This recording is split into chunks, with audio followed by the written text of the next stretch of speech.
തെസ്സലോനിക്കർക്ക് എഴുതിയ 1-ാം ലേഖനം 4-ാം അധ്യായത്തിന്റെ ഒടുവിലത്തെ വാക്യമാണ് തിരുവചന ചിന്തയ്ക്ക് ആധാരമായിട്ട് വായിച്ചത്. ഒന്നുകൂടെ വായിച്ചു. ഈ വചനങ്ങളെ കൊണ്ട് അന്യോന്യം ആശ്വസിപ്പിച്ചുകൊള്ളുവി. വളരെ പരിചിതമായ വാക്യശകലമാണ്. വേദപുസ്തകത്തിലെ പുതിയ നിയമത്തിലെ 21 ലേഖനങ്ങളിൽ അന്ത്യകാല ശാസ്ത്രപരമായ ലേഖനങ്ങളിൽ പെട്ടതാണ് തെസ്സലോനിക്കർക്ക് എഴുതിയ 1-ഉം 2-ഉം ലേഖനം. സാധാരണ ഈ ഭാഗം സംസാരിക്കുമ്പോൾ മുഖവരയായിട്ട് ചില കാര്യങ്ങൾ പറയാറുണ്ട്. നിങ്ങൾക്കത് അറിവുള്ള കാര്യങ്ങളുമാണ്. അന്ത്യകാല ശാസ്ത്ര സംബന്ധമായ ലേഖനമാണ് തെസ്സലോനിക്കർക്ക് എഴുതിയ 1-ഉം 2-ഉം ലേഖനം. ഈ 2 ലേഖനത്തിൽ നാം പഠിക്കുമ്പോൾ ഈ 2 ലേഖനത്തിലെ പ്രധാനപ്പെട്ട വിഷയം പ്രത്യക്ഷത എന്നുള്ളതാണ്. പ്രത്യക്ഷത. 2 ലേഖനത്തിലെയും പ്രധാനപ്പെട്ട വിഷയം പ്രത്യക്ഷത. അത് 2 പേരുടെ പ്രത്യക്ഷത. ഒന്ന് യേശു ക്രിസ്തു, 2 എതിർ ക്രിസ്തു. അന്തിക്രിസ്തു എന്ന് സാധാരണ ചിലർ പറയാറുണ്ട്. ബൈബിളിന്റെ അടിസ്ഥാനത്തിൽ മലയാളത്തിലെ ശരിയായ പ്രയോഗം എതിർ ക്രിസ്തു എന്ന് പറയുന്നതായിരിക്കും കുറച്ചുകൂടെ നന്ന്. പിന്നെ നമുക്കും നമ്മളെ പോലുള്ള ചിലർക്ക് പെട്ടെന്ന് മനസ്സിലാകാനായി അന്തിക്രിസ്തു അന്തിക്രിസ്തു എന്ന് ചിലർ പറയുന്നു. ഇനിയിപ്പോൾ അത് പറഞ്ഞൊരു ഉടക്കൊന്നും ഉണ്ടാക്കണ്ട. അപ്പോൾ 2 ലേഖനത്തിൽ 2 പ്രത്യക്ഷത, അത് 2 പേരുടെ പ്രത്യക്ഷത. 2 പേര്, ഒന്ന് യേശു ക്രിസ്തു, 2 എതിർ ക്രിസ്തു. 1-ാം ലേഖനത്തിലെ വിഷയം യേശു ക്രിസ്തുവിന്റെ പ്രത്യക്ഷത. 2-ാം ലേഖനത്തിൽ എതിർ ക്രിസ്തുവിന്റെ പ്രത്യക്ഷത. അതിന് തെളിവിന് വാക്യം 2-ാം ലേഖനം 2-ാം അധ്യായത്തിന്റെ 9-ാമത്തെ വാക്യം.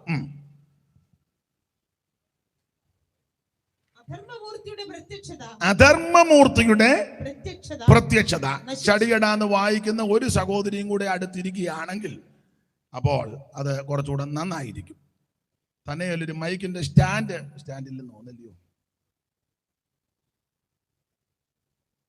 ഉണ്ടെങ്കിൽ പാത്ത് വെച്ചേക്ക്. അത് കേടാണോ? കുഴപ്പമില്ല, ഇനി അവര് അല്ലെ അഡ്ജസ്റ്റ് ചെയ്യട്ടെ.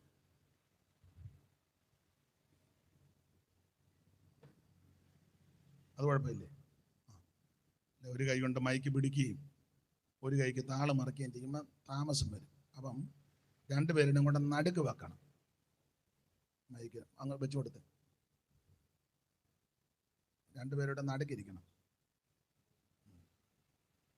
ഇന്ന് മിക്കവാറും വാക്യം വായിച്ച് ഊപ്പാട് വരും. അപ്പം അതുകൊണ്ട് ചടിയടാന്ന് വായിക്കണം.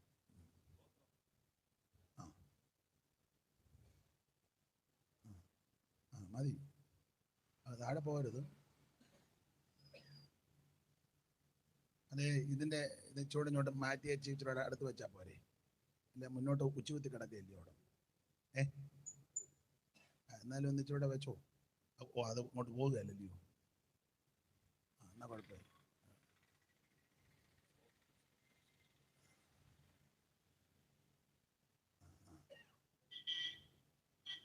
തൊടരുത്, ഉച്ചയും കുത്തി അങ്ങോട്ട് വരും. അങ്ങായിരുന്നു വായിച്ചാണ്. അപ്പോൾ 2 ലേഖനത്തിൽ 2 പ്രത്യക്ഷത, അത് 2 പേരുടെ പ്രത്യക്ഷത. ഒന്ന് യേശു ക്രിസ്തു, 2 എതിർ ക്രിസ്തു. 2-ാം ലേഖനത്തിലെ വിഷയം എതിർ ക്രിസ്തുവിന്റെ പ്രത്യക്ഷത. അതാണ് ദൈവദാസി ആ വാക്യം വായിച്ചത്. ഒന്നുകൂടെ ആ വാക്യം വായിച്ചു. 2:9. അധർമ്മമൂർത്തിയുടെ പ്രത്യക്ഷത മതി. എതിർ ക്രിസ്തുവിന് വേദപുസ്തകത്തിന്റെ വെളിച്ചത്തിൽ പല പ്രയോഗങ്ങൾ കൊടുത്തിട്ടുണ്ട്, പേരുകൾ. അധർമ്മമൂർത്തി, നാശയോഗ്യൻ, എതിരാളി, എതിർ ക്രിസ്തു, വരുവാനുള്ള പ്രഭു, തുമ്പുകെട്ട ഇടയൻ. സ്വഭാവം അനുസരിച്ചായി പേര് കൊടുക്കുന്നത്, ഇല്ലയോ? അല്ലേ? ഏഴംകുളം സാങ്കുട്ടിയുടെ പാളം തെറ്റിയ തീവണ്ടിക്കകത്ത് പല പേരുകൾ പരാമർശിക്കുന്നു. അത് നിങ്ങൾ വായിച്ചിട്ടുള്ളവർക്കറിയാം. അതിലൊരു പേരാണ് മറുഭാഷ മറിയ. കാരണം നല്ലതുപോലെ മറുഭാഷ മറിയ. സ്ഥലവും സഭയൊന്നും പറയത്തില്ല. ഒരു സഭയിൽ ധാരാളം ശമുവേലുമാരുണ്ട്. അപ്പോൾ അതിലെ ഒരു ശൗമേലിന് പിള്ളേരായിരിക്കും ഇട്ട പേരാണ് വഴക്കാളി ശൗമേൽ. എപ്പോ യോഗത്തിന് വന്നാലും വഴക്കുണ്ടാക്കാതെ പോവുകയില്ല. സ്വഭാവം അനുസരിച്ച.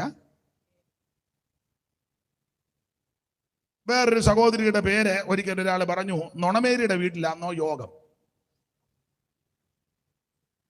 എന്ന് പറഞ്ഞാൽ തള്ള വന്നാൽ നുണയൊപ്പിക്കാതെ പോവുകയില്ല. ഇപ്പം മനസ്സിലാക്കാൻ വേണ്ടി ഞാൻ ഇത്ര ഒന്ന് പറഞ്ഞതേ ഉള്ളൂ. എതിരാളി, ഇവൻ എതിർ ക്രിസ്തു, യേശു ക്രിസ്തുവിനെതിരാ പ്രവർത്തനവും പരിപാടിയും സകലതും. അതെ, നമ്മുടെ വിഷയം അതല്ലല്ലോ. അപ്പൊ 2-ാം ലേഖനത്തിലെ വിഷയം എതിർ ക്രിസ്തുവിന്റെ പ്രത്യക്ഷത. 1-ാം ലേഖനത്തിലെ വിഷയം യേശു ക്രിസ്തുവിന്റെ പ്രത്യക്ഷത. യേശു ക്രിസ്തു പ്രത്യക്ഷപ്പെട്ടു, ഇനിയും പ്രത്യക്ഷപ്പെടും. അപ്പോൾ 1-ാം ലേഖനത്തിൽ യേശു ക്രിസ്തുവിന്റെ പ്രത്യക്ഷത. നമുക്കറിയാം 1-ാം ലേഖനത്തിൽ 5 അധ്യായങ്ങളുണ്ട്.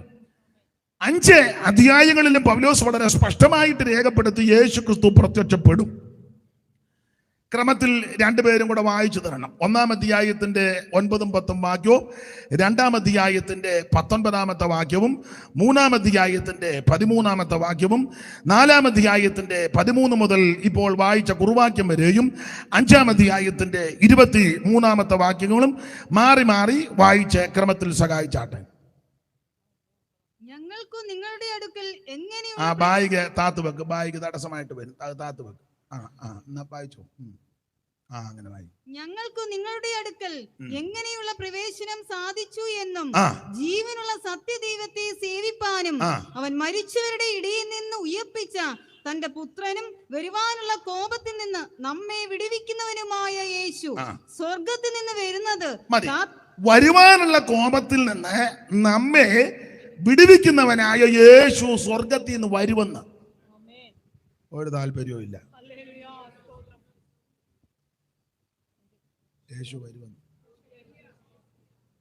വരുമേ തിരുവായി മൊഴിഞ്ഞവനരുളിയ പോൽ വചനം നിറവേറ്റാൻ വന്നു സഭയെ ചേർക്കുവാൻ വേഗം മഹിമയിലെടുപ്പാൻ കൊണ്ടുവിരുന്നു ശാലയിൽ പോയി ചേർത്ത് പന്തിയിലിരുത്താൻ, കൊണ്ടുവിരുന്നു ശാലയിൽ പോയി ചേർത്ത് പന്തിയിലിരുത്താൻ.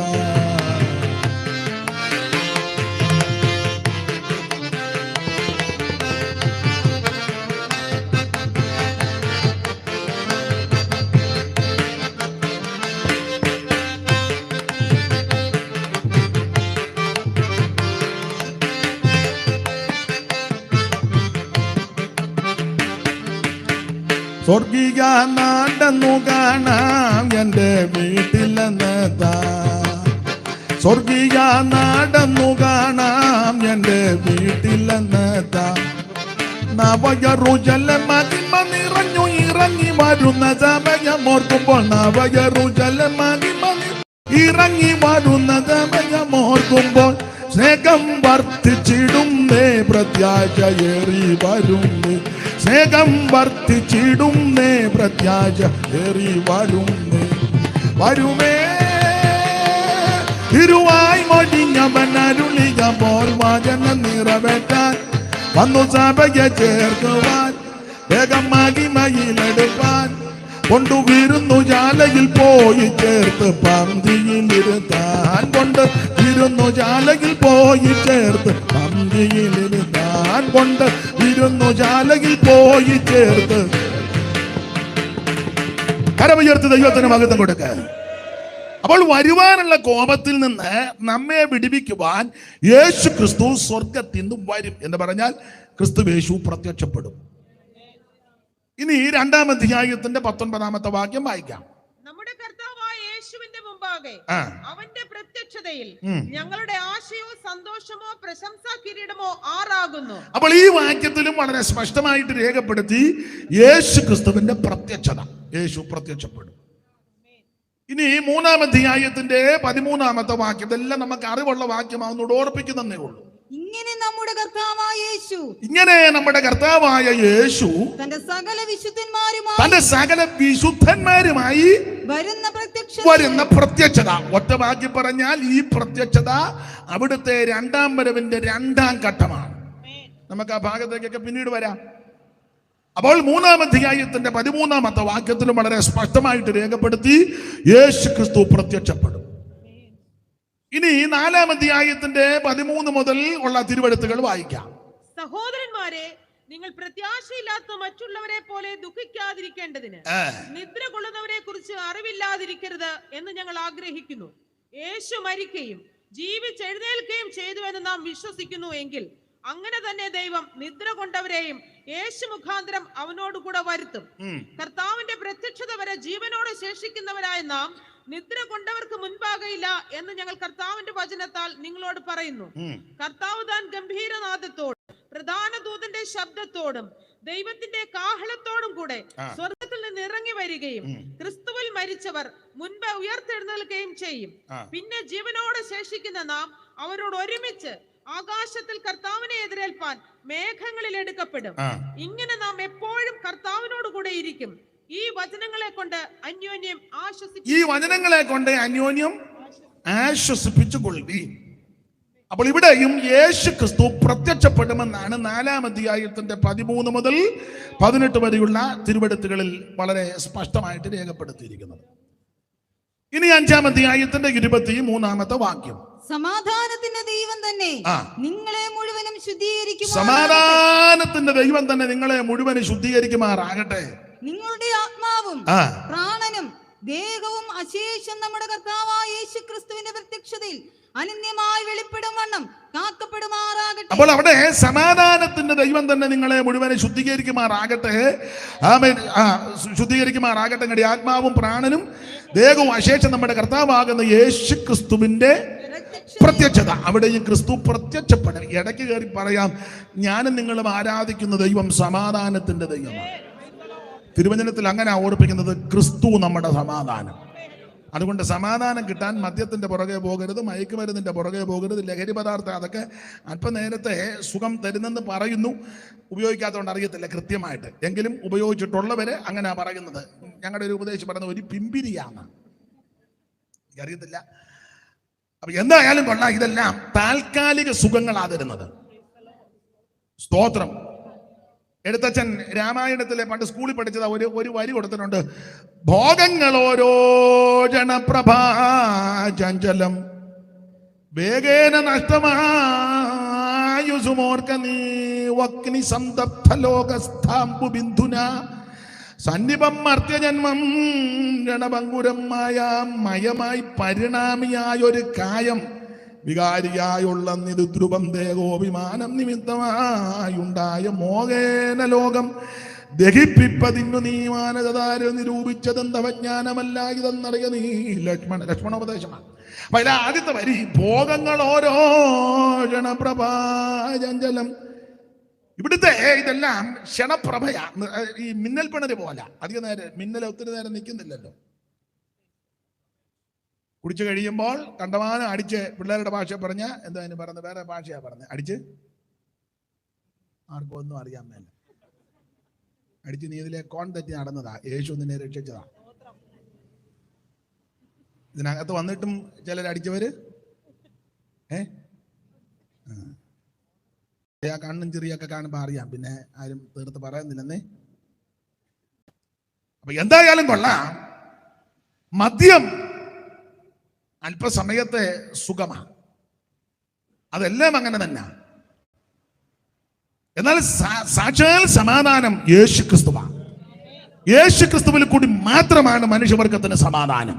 ക്രിസ്തു നമ്മുടെ എന്ന് പറഞ്ഞാൽ യേശു ക്രിസ്തു കൊല്ലുന്ന ദൈവമല്ല, നിന്നെ സംഹരിക്കുന്ന ദൈവമല്ല. അവിടുന്ന് ഇങ്ങനെ സംഹാരമൂർത്തിയായിട്ട് നിൽക്കുകയല്ല, അവിടുന്ന് ജീവൻ തരുന്ന ദൈവമാണ്, സമൃദ്ധിയായ ജീവൻ തരുന്ന ദൈവമാണ്. യേശു ആരെയും കൊന്നിട്ടില്ല, ചത്തവരെയെല്ലാം അവിടുന്ന് ഉയർപ്പിച്ചാ പോയത്. ഉയർപ്പിച്ച് അവസാനം പുള്ളിയും ചത്തുപോകുകയല്ല, അദ്ദേഹം ഉയർത്തെഴുന്നേറ്റു. അതാ യേശുവിന്റെ വിശേഷത. ഇന്നും അവിടുന്ന് ജീവിക്കുന്നു.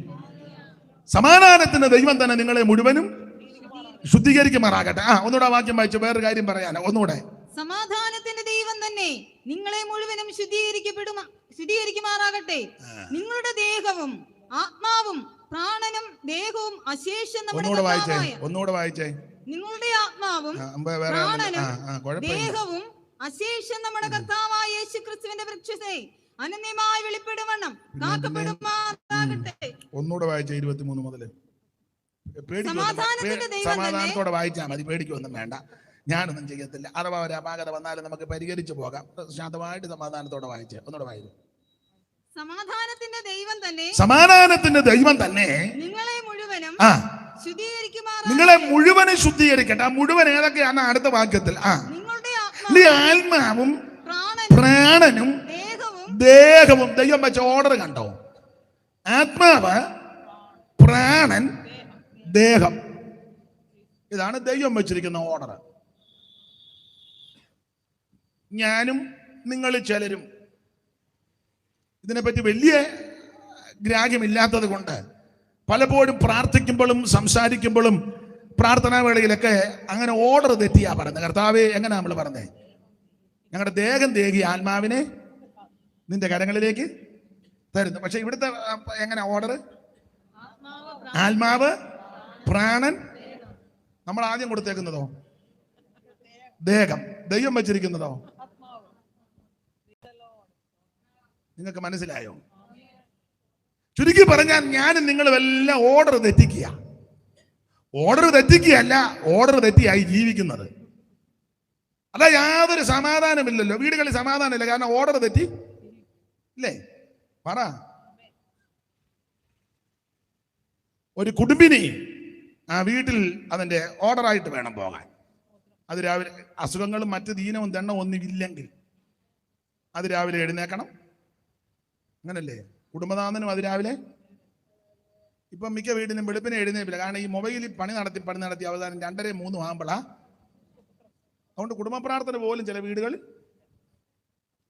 ചിലരെ മൊബൈൽ വെച്ച് ചവണാക്കി അവരും കിടന്ന് ഉറങ്ങി. അതവിടെ കിടന്ന് അബ്രഹാം അധികാലത്ത് എഴുന്നേറ്റെന്നാ, യോശുവായ്ക്ക് അധികാലത്ത് എഴുന്നേറ്റെന്നാ, ആ സഹോദരിമാരും അധികാലത്ത് കല്ലറിലോട്ട്.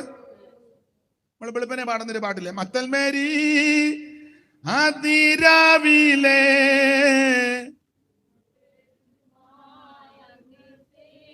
സഹോദരിമാര് പാടിക്കുക, പാട്ടറിയാവുന്ന അറിയട്ടെ, ഒന്ന് എടുത്ത് പാടിക്കേ.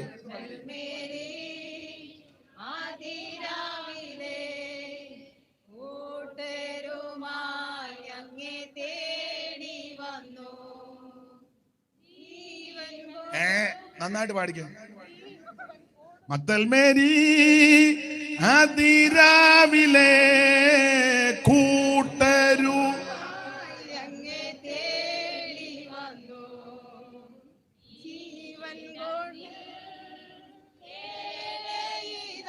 അവിടെ നിൽക്കുക, അവിടെ 7 പിന്നെ കൊടുക്കാം. പാട്ട് തെറ്റിക്കാരെ പാടിക്കേ. മത്തൽമേരി അതിരാവിലെ കൂട്ടരുമായി അങ്ങേ.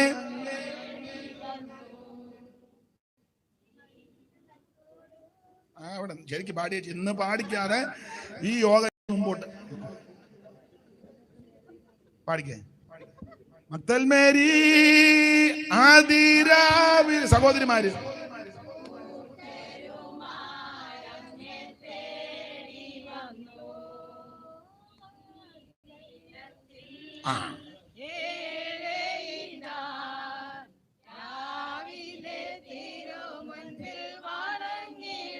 ആട്ടെ, ദൈവം നിങ്ങളെ അനുഗ്രഹിക്കട്ടെ.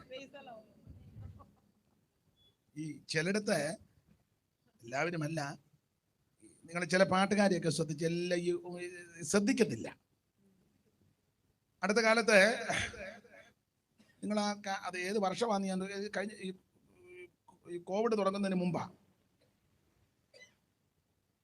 കുമ്പനാട്ട് തന്നെ അന്നാ എൻ്റെ ഓർമ്മ. അടിയിച്ച് പെരുക്കി പാടുക, ഭയങ്കര അന്തരീക്ഷമാണ്. അപ്പൊ പാടുന്ന ശ്രദ്ധിക്കുന്നില്ല, അതുകൊണ്ടാണ് എല്ലാം.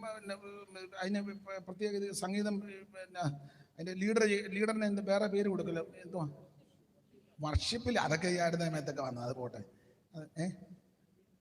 മ്യൂസിക് ഡയറക്ടർ,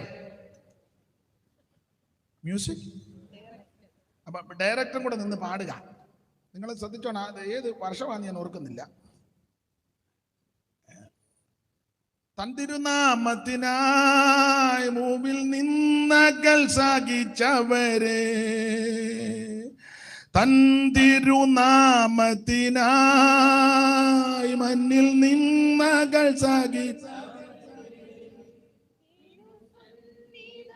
നിങ്ങളെ കറക്റ്റ് പാടി. അപ്പൊ അവിടെ പാടുക, തൻ തിരുനാമത്തിനായി മണ്ണിൽ നിന്നകൾ സഹിച്ചവരെ വന്നു ബന്ധിതരാക്കി അധർമ്മികള അവർക്ക് അന്തം വരൂ. അടിയിച്ച് പെരുക്കി പാടുക. പാടുന്നവനും വെളിവില്ല, മ്യൂസിക് ഡയറക്ടർക്കും യാതൊരു അതിന് ബോധവേ ഇല്ല. കാരണം പുസ്തകത്തിലും അങ്ങനെ വാക്യം അവർക്കൊരു ബോധവും ഇല്ലെന്ന്. അതേസമയം പഴയ പിതാക്കന്മാരൊക്കെ ഉണ്ടായിരുന്നെങ്കിൽ അവരന്നാലും അത് കറക്റ്റ് ചെയ്യും. അത് പാടി ആത്മാവിൽ അങ്ങ് നൃത്തം ചെയ്യുക. ഇതെല്ലാം കൂടെ വെച്ച് അടിച്ചു പെരുക്കി ഇനി അറിയാവുന്ന രണ്ടുപേരിടയ്ക്കുണ്ടെങ്കിൽ അവർക്ക് പറയാൻ വിടവ് പോലും കൊടുക്കുകയില്ല. അഥവാ പറഞ്ഞ ബൈക്കുട്ടി അങ്ങനെ മിണ്ടാതിരിക്കുക, അന്തരീക്ഷം കെടുത്തരുത്, സാന്നിധ്യം. ആണ് നമ്മുടെ വിഷയത്തിൽ വരാം. അപ്പൊ ശ്രദ്ധിക്കുക, അതിരാവിലെ എഴുന്നേറ്റു. അപ്പൊ രാവിലെ ദൈവസന്നിധി എഴുന്നേക്കുന്നത് നല്ലതാണ്.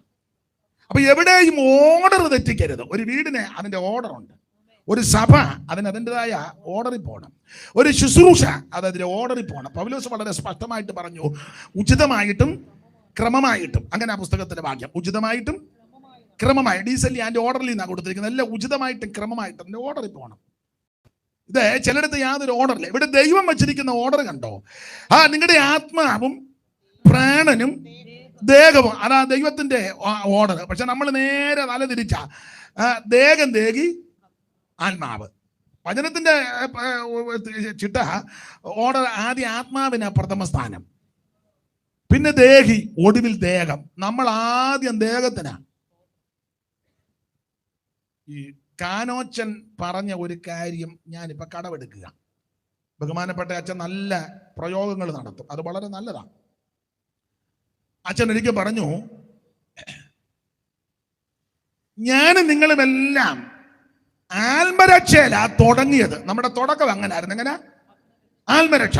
ഇറങ്ങിയപ്പം ആരെ കണ്ടാലും സുവിശേഷം പറയും, ഒരു ലഘുലേഖയെങ്കിലും കൊടുക്കും. അവസരം കിട്ടിയ ഒരു വീട്ടിൽ കയറി യേശുവിനെ പറ്റി പറയും. ബസ് യാത്ര ചെയ്യുമ്പോൾ അടുത്തിരിക്കുന്ന ഒരാളിനെ സംസാരിക്കാൻ സാവകാശം ലഭിച്ച സുവിശേഷം പറയും. എവിടെ പോയാലും അന്ന് യോഗത്തിനാണെങ്കിലും നമ്മൾ 10 മണിക്കത്തെ സഭായകമാണെങ്കിൽ 9:45 പെയ്ത്തോമിൽ എത്തും, മുട്ടയിലിരിക്കും. ഇപ്പോൾ ആ കസേര സാഹചര്യമൊക്കെ ആയതുകൊണ്ടായിരിക്കാം, ഞാൻ എതിർക്കുന്നില്ല. മുട്ടയിലിരിക്കും, പ്രാർത്ഥിച്ചങ്ങോട്ട് നിർത്തിയ ഉടനെ പാട്ട് പാടും. ആത്മരക്ഷയിലാണ് തുടങ്ങിയത്. അന്നൊക്കെ സാക്ഷ്യം പ്രസ്താവിക്കുമ്പോൾ നല്ല സാക്ഷ്യങ്ങൾ കേൾക്കാം. സാക്ഷ്യത്തിനുള്ള സമയമാണെന്ന് പറയുമ്പോൾ പഴയ അമ്മച്ചിമാരൊക്കെ നല്ല വെടിച്ചില് പോലെ പാട്ട് പാടി അങ്ങോട്ട് എഴുന്നേക്കുന്നത്.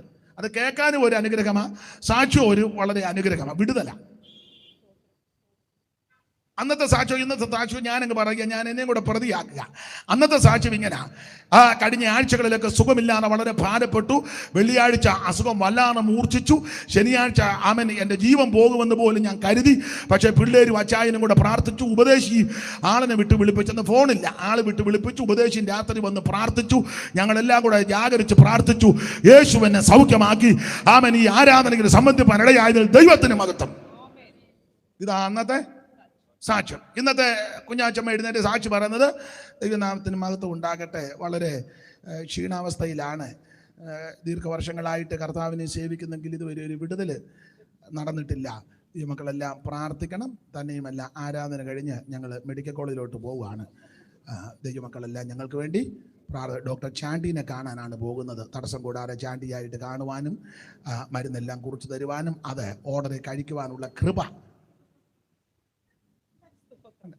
നിങ്ങൾ ഇതിന്റെ വ്യത്യാസം കണ്ടോ? ആരും ഒന്നും മിണ്ടുന്നില്ലല്ലോ. മിണ്ടിയിട്ട് യാതൊരു കാര്യവുമില്ല. രോഗിക്ക് നല്ല വൈദ്യനാമവൻ നിനക്കനാരദം. രോഗിക്കു നല്ല വൈദ്യന അവൻ നിനക്കനാരദം. വൈകുന്ന നന്മകൾ കൊരന്തമില്ലതൻ ദയാവരം. വൈകുന്ന നന്മകൾ കൊരന്തമില്ലതൻ ദയാവരം. കാക്കുന്നുവൻ കൃപാകരം ചേർക്കില്ലതെല്ലൊരാമയം സ്തുതിച്ചിടാ. കാക്കുന്നുവൻ കൃപാകരം ചേർക്കില്ലതെല്ലൊരാമയം സ്തുതി. എന്നന്തരംഗമേയവന്റെ നന്മകൾ മറപ്പതോ. എന്നന്തരംഗമേ മറപ്പതോ. എന്നുള്ളമേ സ്തുതിക്കണി. എന്നുള്ളമേ സ്തുതിക്കണി.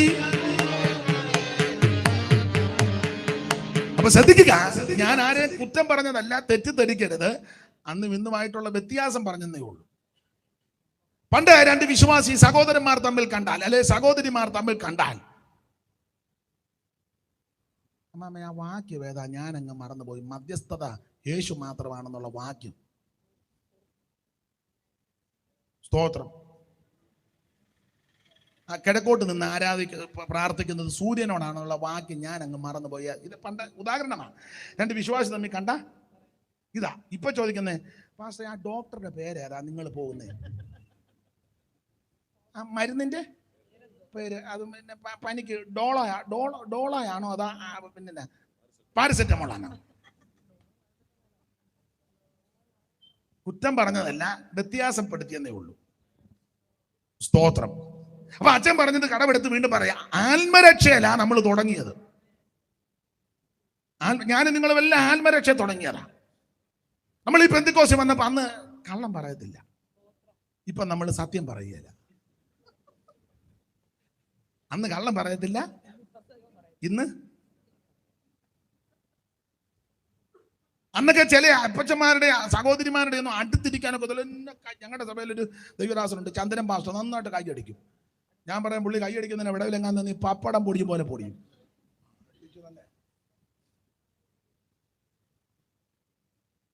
സ്തോത്രം. ഇപ്പൊ അങ്ങനെ ഈ ഞാൻ നിങ്ങളെ കുറ്റം പറയല്ലോ കേട്ടോ, ഞാനും പ്രതിയായിട്ടാ. ഇപ്പൊ അങ്ങനെ കൈയടിച്ച ഒരു ആരാധന ചലനങ്ങൾ എല്ലാം ഇങ്ങനെ ഇങ്ങനെ നിൽക്കുക, ഈ തൂങ്ങിച്ചത്തതുപോലെ. ജീസസ്.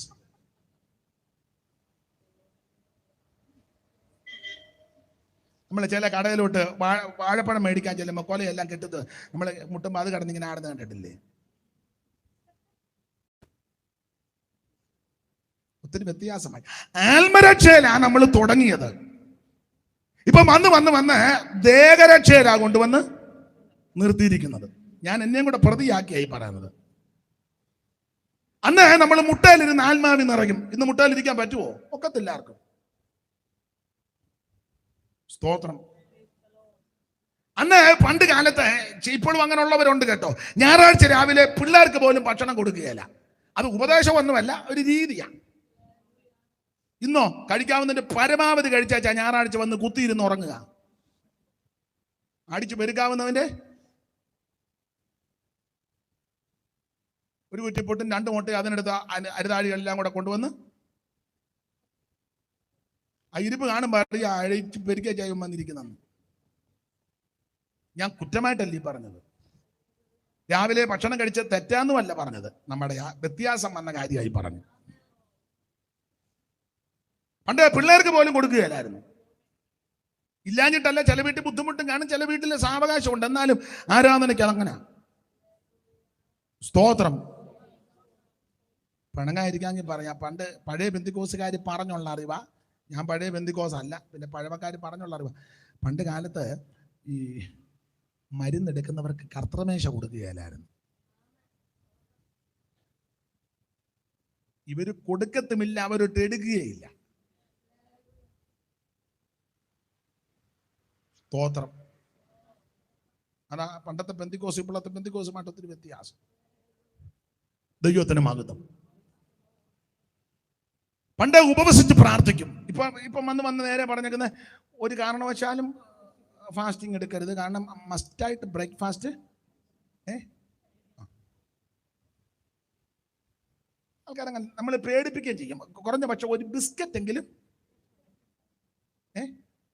കഴിക്കണം. നടക്കുന്ന കേസല്ലെന്നാ അവർ പറയുന്നത്. ഒത്തിരി വ്യത്യാസമാണ്. ഞാൻ ആ ഭാഗത്തേക്ക് പോകുന്നില്ല, വെറുതെ എന്തിനാ ഇവിടെ വന്ന് ആകെ ഒരു ദിവസത്തെ യോഗം ആരോഗ്യം ഉണ്ടാക്കി പോകണ്ട.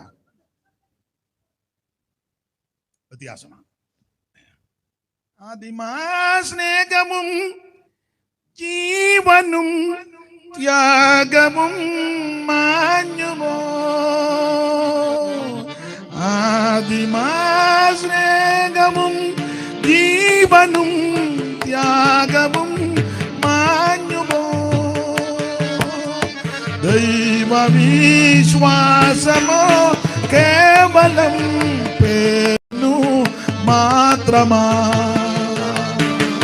വന്നാലും നിന്നാലയേ വന്നാലും ജീവാമിയേ, വന്നാലും നിന്നാലയേ വന്നാലും ജീവാമിയേ, തവ വാഗ്ദത്തം പോൽ സ്വർഗ താതാ, ഈ യോഗാന്ത്യവേളയിൽ വാനിൽ നിന്നും ഞങ്ങളെ ഉണർവാനുള്ളയും നേരം, ആത്മതേജസ്സിനാലേ നേവാ, ഈ യോഗാന്ത്യവേളയിൽ വാനിൽ നിന്നും ഞങ്ങളിൽ ഉണർവാനുള്ളയും.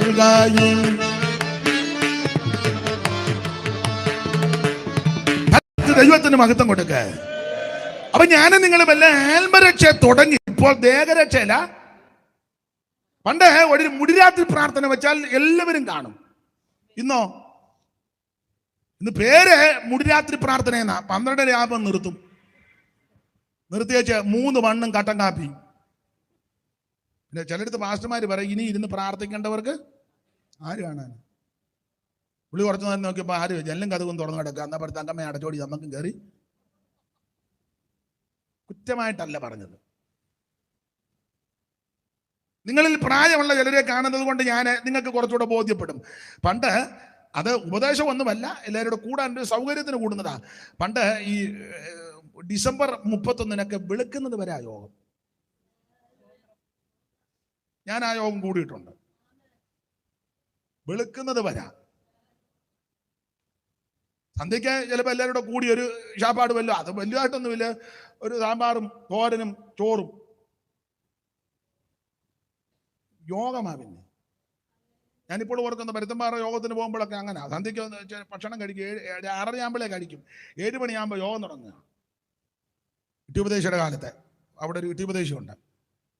7 മണിക്ക് യോഗം വൈകിട്ട്. ആ യോഗം അങ്ങോട്ട് കൂടി ഒരു 9:45 ആകുമ്പോൾ തിരുമേശയൊക്കെ ഉണ്ട്.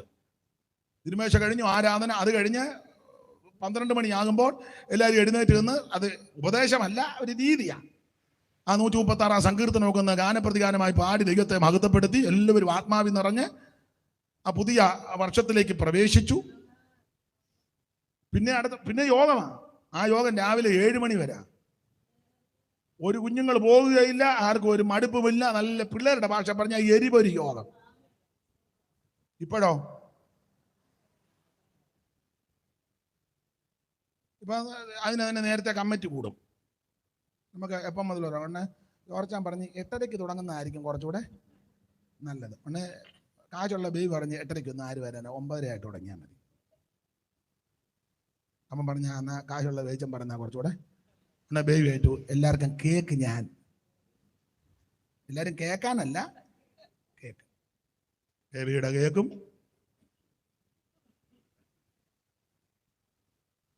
നിങ്ങൾക്ക് മനസ്സിലാകുന്നുണ്ടോ? ഓരോരുത്തരോരോ നീക്കുക. എപ്പം നിർത്തണം? പക്ഷേ 12:30, ഒരു 12:20 കൂടി അങ്ങ് നിർത്തുന്നതായിരിക്കും. ഷുഗർ ആണെന്നതിൽ ഒരു 3 പീസ് കേക്കും. കുറ്റമല്ലി പറഞ്ഞത്, ഒത്തിരി വ്യത്യാസമായെന്നായി പറഞ്ഞത്. നമ്മളതിനെല്ലാം ഒത്തിരി ഉപാധി കണ്ടുപിടിച്ചിട്ടുണ്ട്. അതിനെ മുടിരാത്രി ഇരുന്ന അയ്യോ അങ്ങനെ ഡോക്ടർ പറഞ്ഞു ഒരു കാരണവശാലും മാസം ഉദ്ദേശിക്കും പോലല്ല, അങ്ങനെ ഇരിക്കാൻ ഒക്കത്തില്ല. ഞാൻ ചിലരെ വീക്ഷിച്ചിട്ടുണ്ട്. ചില സംഭവങ്ങൾ അറിയാതിൻ്റെ വെളിച്ചത്തില. സഭകളിലൊരു മുടിരാത്രി പ്രാർത്ഥന വെച്ചാൽ അമ്മാമ്മയ്ക്ക് ഇരിക്കാനൊക്കത്തില്ല, അച്ചായനും വയ്യ. ഓക്കെ, ഉദാഹരണമായി പറയാനേ ചില സംഭവങ്ങളുടെ വെളിച്ചത്തില. അങ്ങനെ ഇരുന്നപ്പോൾ നിങ്ങൾ തെറ്റിദ്ധരിക്കരുത്. മൂത്ത മകളെ വിവാഹം ചെയ്തു. അവരുടെ കുടുംബജീവിതം ദൈവം അനുഗ്രഹിച്ചു. അവള് പ്രഗ്നന്റ് ആയി. അപ്പോൾ വീട്ടിൽ വന്ന് നിന്നു. ഡേറ്റ് ഡോക്ടർ പറഞ്ഞു. അത് ശ്രദ്ധിച്ചിരുന്നു. പക്ഷേ പറഞ്ഞ ഡേറ്റിന്റെ ഒരാഴ്ചക്ക് മുമ്പ് സന്ധ്യ ആയപ്പോൾ മോൾക്ക് ഒരു പെയിൻ. മാതാപിതാക്കൾ കടമകളുണ്ട്. ഉടനെ അവളെയും കൂട്ടി കാർ എടുത്ത്, അല്ലെങ്കിൽ ഡ്രൈവർ ഉണ്ട്, ഡ്രൈവർ ഇല്ലേ റെന്റിനാന്ന് വിളിച്ചു, ടാക്സി വിളിച്ചു. അവളുമായിട്ട് ഹോസ്പിറ്റലിൽ പോയി. ഇവിടുത്തെ ഹോസ്പിറ്റൽ ഏതാ മെയിൻ? പൊയ്യാനി. ഇവിടെ നിങ്ങൾക്ക് മനസ്സിലാകുന്ന പൊയ്യാനി ചെന്നു. അപ്പൊ അവളെ വേദന കൊണ്ട് കരയുന്നുമുണ്ട്, ഇടയ്ക്ക് ഞരങ്ങുന്നുമുണ്ട്. അവളെയും കൊണ്ട് കിടത്തിക്കൊണ്ട് അവർ തള്ളിക്കൊണ്ട് അങ്ങ് പോയി. തള്ളയുടെ കയ്യിലൊരു കൂടും അപ്പൻ്റെ കയ്യിലൊരു ഫ്ലാസ്കും. ഞാൻ ഉദാഹരണമാണ്. ഉടനെ ഹെഡ് നേഴ്സ് വന്ന് പറഞ്ഞു, അവിടെ ഇരുന്നോണം, എപ്പോൾ വിളിച്ചാലും മോടെ കൂടെ. എൻ്റെ മോളാ, നമ്മളാരാ? ഞാൻ അമ്മയാ. രണ്ടുപേരും അവിടെ ഇരുന്നോണം, ഞങ്ങൾ പറയാതെ വെളിയിലോട്ട് എപ്പോൾ വിളിച്ചാലും പറഞ്ഞേച്ചാൽ അവർ കയറി. രാത്രി 2:30 ആയിട്ടും വിളിച്ചില്ല, കുത്തിയിരിക്കുക. നിനക്ക് സഭാകോളി വന്നിരിക്കാനല്ലേ ബുദ്ധിമുട്ട്? പൊയ്യാനിയുടെ ബെഞ്ചെ കൊതുകടി കൊണ്ടുകൊണ്ടിരിക്കാൻ വേണേ സ്വോത്രം പറയാൻ. സ്വോത്രമല്ല അങ്ങടെ ഇരിക്കുകയല്ലേ. 2:30 ആയപ്പം അപ്പം പറഞ്ഞ് ചോദിച്ച എന്നാന്ന്. പിന്നെ തള്ള പമ്മി ഗ്ലാസിൻ്റെ അവിടെ കൂടെ നോക്കിയപ്പം മുഴുവൻ പച്ച പുതപ്പ് പുതച്ച് എല്ലാവരും ഇട്ടേക്കുന്നു. അന്നേരം നേഴ്സ് വന്ന്, എന്നെ ഇവിടെ മാർക്ക് നിൽക്കുന്നു, അവിടെ പോയിരിക്കും, വിളിക്കാമല്ലോ. ഉടനെ വന്ന് അവിടെ വെളുപ്പിനെ 3:30 ആയപ്പോൾ ചോദിച്ചു, എങ്ങനുണ്ട് സിസ്റ്ററെ? ഒന്നും പറയാറായിട്ടില്ല, അവിടെ പോയി. ഞാൻ നിർമ്മിത കഥ പറഞ്ഞതല്ല. രാവിലെ 7 മണി വരെ കൊതുകടിയും കൊണ്ട്. ഇടയ്ക്ക് വന്ന നേഴ്സ് പറഞ്ഞു, ഒരു 8 കുപ്പി രക്തം കരുതിക്കോണമെന്ന്. വെളുപ്പിനെ അപ്പൻ ഉറക്കമില്ല. അറിയാവുന്നവരെ മുഴുവൻ വിളിച്ചു. അവരുടെ ഉറക്കവും കെടുത്തി. അവനും യോഗത്തിന് വരാത്തവനാ. നിന്റെ കാര്യം ഇതൊക്കെ തന്നെ. നിങ്ങൾക്ക് മനസ്സിലാകുന്നുണ്ടോ? രാവിലെ 10:30 ആയിട്ട് പല്ല് പോലും തേക്കാതെ ബെഞ്ചിലിരിക്കുക. കാരണം എപ്പോഴാ വിളിക്കുന്നെന്ന്. ഉച്ചയ്ക്ക് 2 മണിയായി പറഞ്ഞു, സിസേറിയൻ നടത്താൻ പോവാം.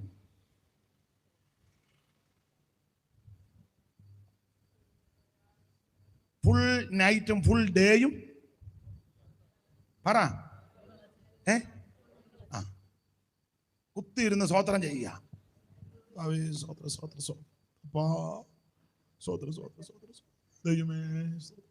നേഴ്സ് വരുന്നുണ്ടാന്ന് ഞാൻ നോക്കുന്നത്.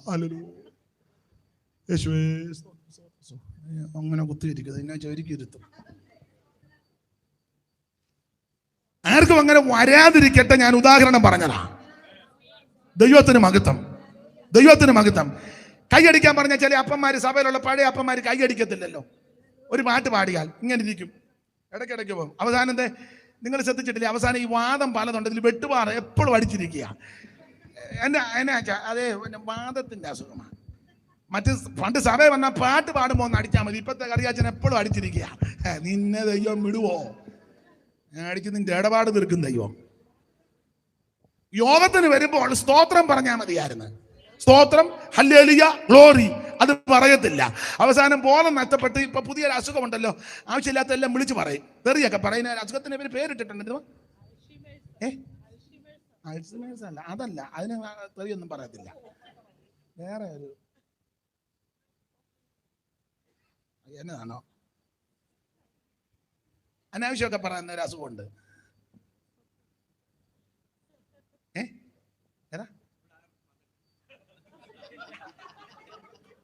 ഈ പോക്കാ പോകുന്നെങ്കിൽ ചിലർക്ക് വരാൻ സാധ്യത, ആർക്കും വരാതിരിക്കട്ടെ. ദൈവസന്നിധിയിൽ വന്നു കഴിയുമ്പോൾ ദൈവത്തിന് മഹത്വം കൊടുക്കണം. ഇത് കൈയടിക്കത്തില്ല, പാടുകയില്ല, പ്രാർത്ഥിക്കുകയില്ല. സഭയിൽ പാട്ട് പാടാൻ പറഞ്ഞാൽ പാടുകയില്ല. അവസാനം ബോധമെല്ലാം പോകുമ്പോൾ വേറെ പാട്ടാ പാടുന്നത്. ആർക്കും വെള്ളമായിട്ട് അടുത്ത് വരാനും ഒക്കത്തില്ല. ആർക്കും വരാതിരിക്കട്ടെ. ഇതൊക്കെ കാണുമ്പോൾ പൗലോസ് കൊരിന്ത്യലേഖനത്തിൽ പറഞ്ഞതുപോലെ ബുദ്ധിയുപദേശത്തിനാണ്. നമ്മളവരെ വിധിക്കുകയല്ല. ഇത് കാണുമ്പോൾ നീ ഒന്നുകൂടെ ഭയത്തോട് ദൈവത്തെ സേവിച്ചോണം. നമ്മളവരെ വിധിക്കാൻ ആളല്ല, ആരെയും വിധിക്കേണ്ട കാര്യമല്ല. പക്ഷെ ഇതൊക്കെ കാണുമ്പോൾ നമ്മുടെ ജീവിതത്തെ ക്രമപ്പെടുത്തി അവൻ ദൈവത്തോട് ചേർന്നിരുന്ന് ദൈവകൃപ ഏറ്റെടുത്തോണം. Praise the lord, praise the lord. ദൈവത്തിന് മഹത്വം ഉണ്ടായിട്ട് ഇടയ്ക്ക് കയറി പറഞ്ഞതേ ഉള്ളൂ. ആത്മരക്ഷയില നമ്മൾ തുടങ്ങിയത്, പക്ഷെ ഇപ്പൊ ദേഹരക്ഷയില കൊണ്ട് നിർത്തിയിരിക്കുന്നത്. ഇവിടെ പറയുകയാണ്, സമാധാനത്തിന് ദൈവം തന്നെ നിങ്ങളെ മുഴുവനും ശുദ്ധീകരിക്കുമാറാകട്ടെ. നിങ്ങളുടെ ആത്മാവിനും പ്രാണനും ദേഹവും. എന്നെ കേൾക്കുന്ന പ്രിയരെ, ആത്മരക്ഷ കരസ്ഥമാക്കണം. ആത്മരക്ഷ യേശു ക്രിസ്തുവിൽ കൂടി മാത്രം, മറ്റൊരുത്തലിനും രക്ഷയില്ല. നാം രക്ഷിക്കപ്പെടുവാൻ ആകാശത്തിന് കീഴിൽ മനുഷ്യരുടെ ഇടയിൽ നൽകപ്പെട്ട ഒരേ ഒരു നാമം, അത് നസറായനാകുന്ന യേശു ക്രിസ്തുവിന്റെ പരിശുദ്ധ നാമം. യേശു ക്രിസ്തുവിനെ രക്ഷിതാവായി സ്വീകരിക്കണം. യേശു ക്രിസ്തുവിനെ ഉള്ളത്തിൽ ഏറ്റെടുക്കണം. അവൻ വേറെ ഒരു മാർഗവും രക്ഷയ്ക്കില്ല. കർമ്മമാർഗം കൊണ്ടോ, പുണ്യപ്രവൃത്തി കൊണ്ടോ, ദാനധർമ്മം കൊണ്ടോ, നേർച്ച കാഴ്ച കൊണ്ടോ, ആചാരം കൊണ്ടോ, അനുഷ്ഠാനങ്ങൾ കൊണ്ടോ, തീർത്ഥയാത്ര കൊണ്ടോ, തീർത്ഥാടനങ്ങൾ കൊണ്ടോ, അരിയോ മലരോ പോരിയോ കോഴിയോ കോട്ടയോ വാട്ടിയോ ചാട്ടിയോ ഒന്നും കൊടുത്താൽ രക്ഷപ്പെടത്തില്ല, രക്ഷിക്കപ്പെടത്തില്ല. രക്ഷിക്കപ്പെടാൻ ഒരേ ഒരു മാർഗം, ഒരേ ഒരു വഴി യേശു ക്രിസ്തു മാത്രം. യേശു ക്രിസ്തു ഒരു വിഭാഗത്തിന്റെ ദൈവമല്ല, മുഴു ലോകത്തിന്റെ ദൈവമാണ്. ഏത് മതത്തിലും കുലത്തിലും കുടുംബത്തിലും നിറത്തിലും നിലവാരത്തിൽപ്പെട്ടവർക്കും യേശുവിനെ ആരാധിക്കാം. യേശു സകല മനുഷ്യരുടെയും ദൈവമാണ്. അവിടുന്ന് മഹാദൈവമാണ്, നിത്യദൈവമാണ്, സത്യദൈവമാണ്, ഏകദൈവമാണ്, സാക്ഷാൽ ദൈവമാണ്. യേശു ക്രിസ്തു മാത്രം ദൈവം. Price the lord, praise the Lord. അതുകൊണ്ട് ആത്മരക്ഷ കരസ്ഥമാക്കണം. എന്നെ കേൾക്കുന്ന ആരെങ്കിലും ഇന്ന് വരെ ആത്മരക്ഷ കരസ്ഥമാക്കിയില്ലെങ്കിൽ 5 പൈസ കൊടുക്കണ്ട, കാശ് കൊടുക്കണ്ട, ഹൃദയം കർത്താവിന് കൊടുക്കുക. ഇത്രയും പറഞ്ഞാൽ മതി. കയ്യും പൊക്കണ്ട, കാലും പൊക്കണ്ട, ബഹളവും വെപ്രാളവും ഒന്നും വേണ്ട. ഹൃദയത്തിൽ പറ, എൻ്റെ യേശുവേ, ഞാനൊരു പാപിയാ, എൻ്റെ പാപത്തിന്റെ പരിഹാരം വരുത്തുവാൻ അങ്ങ് മരിച്ചുവെന്ന് വിശ്വസിക്കുന്നു. അങ്ങയുടെ പരിശുദ്ധ രക്തം എൻ്റെ പാപം പരിഹരിക്കുമെന്നും വിശ്വസിക്കുന്നു. എൻ്റെ ഉള്ളത്തിലേക്ക് വരണം, എൻ്റെ പാപം ക്ഷമിക്കണം, എന്നെ രക്ഷിക്കണമെന്ന് ഇന്ന് രാത്രി ആര് പ്രാർത്ഥിക്കും, അവരെ യേശു രക്ഷിക്കും. മറ്റൊരുത്തനും രക്ഷയില്ല. ക്രിസ്തീയ കുടുംബത്തിൽ ജനിച്ചുകൊണ്ടൊന്നും രക്ഷിക്കപ്പെടുകയല്ല. പള്ളിയുടെ സൈഡിലാ വീട്, നീ രക്ഷിക്കപ്പെടുകയല്ല. ഞങ്ങളുടെ വല്യപ്പച്ചൻ കൊടുത്തതാ പെന്തിക്കോസുകാർക്ക് ഹോളിന് സ്ഥലം. അപ്പച്ചൻ്റെ കാര്യം തന്നെ എങ്ങനെയാന്നുള്ളതാ. പള്ളിക്ക് സ്ഥലം കൊടുത്തുകൊണ്ടൊന്നും സ്വർഗത്തിൽ പോകുകയല്ല. സെമിത്തേരിക്ക് സ്ഥലം കൊടുത്ത അതൊക്കെ നല്ല കാര്യമാണ്, സ്വർഗത്തിൽ പോകുകയല്ല. ഉപദേശമാർക്ക് യാപ്പാട് കൊടുത്താലും സ്വർഗത്തിൽ പോകുകയല്ല. സ്വോത്രകാഴ്ച കണ്ടമാനം ഇട്ടത് കൊണ്ടും സ്വർഗത്തിൽ, അതൊക്കെ നല്ല കാര്യം. പക്ഷെ സ്വർഗത്തിൽ പോകണമെങ്കിൽ രക്ഷിക്കപ്പെടണം. Price the Lord. അതാ ദൈവം വെച്ചിരിക്കുന്ന വ്യവസ്ഥ. അപ്പൊ ആത്മാവും പ്രാണനും ദേഹവും അശേഷം നമ്മുടെ കർത്താവാകുന്ന യേശു ക്രിസ്തുവിന്റെ പ്രത്യക്ഷതയിൽ ദൈവത്തിന് മകത്ത് നിങ്ങളെ വിളിച്ചവൻ വിശ്വസ്തന. അപ്പൊ ശ്രദ്ധിക്കുക, ഈ ഓരോ അധ്യായത്തിലും യേശു ക്രിസ്തു പ്രത്യക്ഷപ്പെടുമെന്ന് അവിടെ പൗലോസ് തെളിയിച്ചിട്ടുണ്ട്.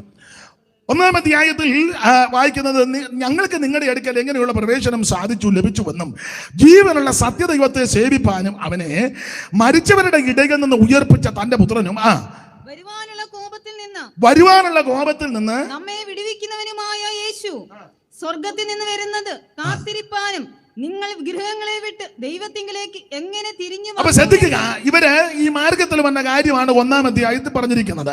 ഞാൻ ഇനി ആ ഭാഗം അധികം വിവരിക്കുന്നില്ല, സമയത്തെ ഭയപ്പെടുന്നത് കൊണ്ട്. ഞാൻ താഴെ വന്നപ്പം നമ്മുടെ ബാനറെ നോക്കി 9 എന്നാണ് വെച്ചിരിക്കുന്നത്. അതുകൊണ്ട് 9 മണിയാകുമ്പോൾ നിർത്തുവാനുള്ള താല്പര്യത്തിലാണ് ഞാൻ നിൽക്കുന്നത്. പിന്നെ നമ്മുടെ പെന്തിക്കോസുകാരുടെ ഭാഷ പറഞ്ഞ ഒരന്തരീക്ഷമോ നിങ്ങൾക്ക് താല്പര്യമോ എൻ്റെ പരുവം അറിയാം, നമുക്ക് എൻ്റെ പരുവത്തിന് ചെയ്യാം. എങ്കിലും 9 എന്നുള്ള ചിന്തയിലാണ് ഞാൻ നിൽക്കുന്നത്. അപ്പൊ ശ്രദ്ധിക്കുക, ഓരോ അധ്യായത്തിലും യേശു ക്രിസ്തു പ്രത്യക്ഷപ്പെടുമെന്ന് തെളിയിച്ചു. അതാണ് ഇതിലെ പ്രധാനപ്പെട്ട വിഷയം. യേശു പ്രത്യക്ഷപ്പെടും. ഒരിക്കൽ യേശു പ്രത്യക്ഷപ്പെട്ടു. അത് കന്യാസൂനുമായി ഈ ഭൂമിയിൽ പ്രത്യക്ഷപ്പെട്ടതാണ്, അവതരിച്ചു. വചനം ജഡമായി തീർന്നു, കൃപയും സത്യവും നിറഞ്ഞവനായി നമ്മുടെ ഇടയിൽ പാർന്നു. അതാണ് അവിടുത്തെ ആദ്യത്തെ പ്രത്യക്ഷത. ആ പ്രത്യക്ഷത എന്തിനെന്ന് ചോദിച്ചാൽ മനുഷ്യവർഗത്തിന്റെ പാപത്തിന് പരിഹാരം വരുത്തുവാൻ. അത് അവിടുന്ന് വരുത്തി. ക്രൂശിൽ കിടന്ന തിരുവായി മൊഴിഞ്ഞ കൂട്ടത്തിൽ പറഞ്ഞ പദം നിങ്ങൾക്കും എല്ലാവർക്കും തിട്ടമാ, സകലതും നിവൃത്തിയായി. എല്ലാം നിവർത്തിച്ചിട്ട് അവിടുന്ന് ഉയർത്ത് സ്വർഗത്തിലേക്ക് പോയി. ആ യേശു ക്രിസ്തു വീണ്ടും പ്രത്യക്ഷപ്പെടാൻ പോകുക. അതാണ് ഈ 1-ാം അധ്യായത്തിൽ 1-ാം ലേഖനത്തിലെ പ്രധാനപ്പെട്ട വിഷയം. അതൊന്നും ഇപ്പം നമ്മൾ ആ ഭാഗത്തേക്ക് പോകുന്നില്ല. നമ്മൾ വായിച്ച കുറുവാക്യം ഒരിക്കൽ കൂടി വായിക്കാം. ഈ വചനങ്ങളെ കൊണ്ട് അന്യോന്യം ആശ്വസിപ്പിച്ചുകൊള്ളണം. ഏത് വചനങ്ങളെ കൊണ്ട്? അതാണ് നമ്മൾ ഇന്ന് ചിന്തിക്കാൻ പോകുന്നത്. ഈ വചനങ്ങളെ കൊണ്ട് അന്യോന്യം. ഈ വേറെ പുസ്തകത്തിലെ പ്രത്യേകത, ഇത് ദൈവത്തിന്റെ തിരുവചനമാണ്. നമുക്ക് ധൈര്യവും ആശ്വാസവും ഉറപ്പും തരുന്നത് ദൈവത്തിന്റെ തിരുവചനമാണ്. അത് ആവർത്തന പുസ്തകം 32-ാം അധ്യായത്തിന്റെ 2-ാമത്തെ വാക്യത്തിൽ നല്ലൊരു പ്രയോഗമാണ് കൊടുത്തിരിക്കുന്നത്. വായിച്ചേ. എന്റെ ഉപദേശം പൊഴിയും.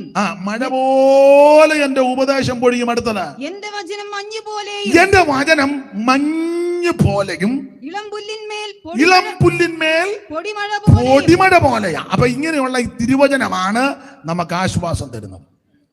ഈ വചനത്തിന്റെ പ്രത്യേകത, ഈ തിരുവായ്ത്തലുള്ള ഏത് വാളിനേക്കാൾ മൂർച്ചയുള്ളതാണ്. ഈ തിരുവചനം അല്പബുദ്ധിയെ ജ്ഞാനിയാക്കുന്ന തിരുവചനമാണ്. ഈ തിരുവചനം അണ്ണാക്കിന് മധുരമാണ്. യഹോവയുടെ വചനം തീ പോലെയും പാറയെ തകർക്കുന്ന ചുറ്റികയാണ്.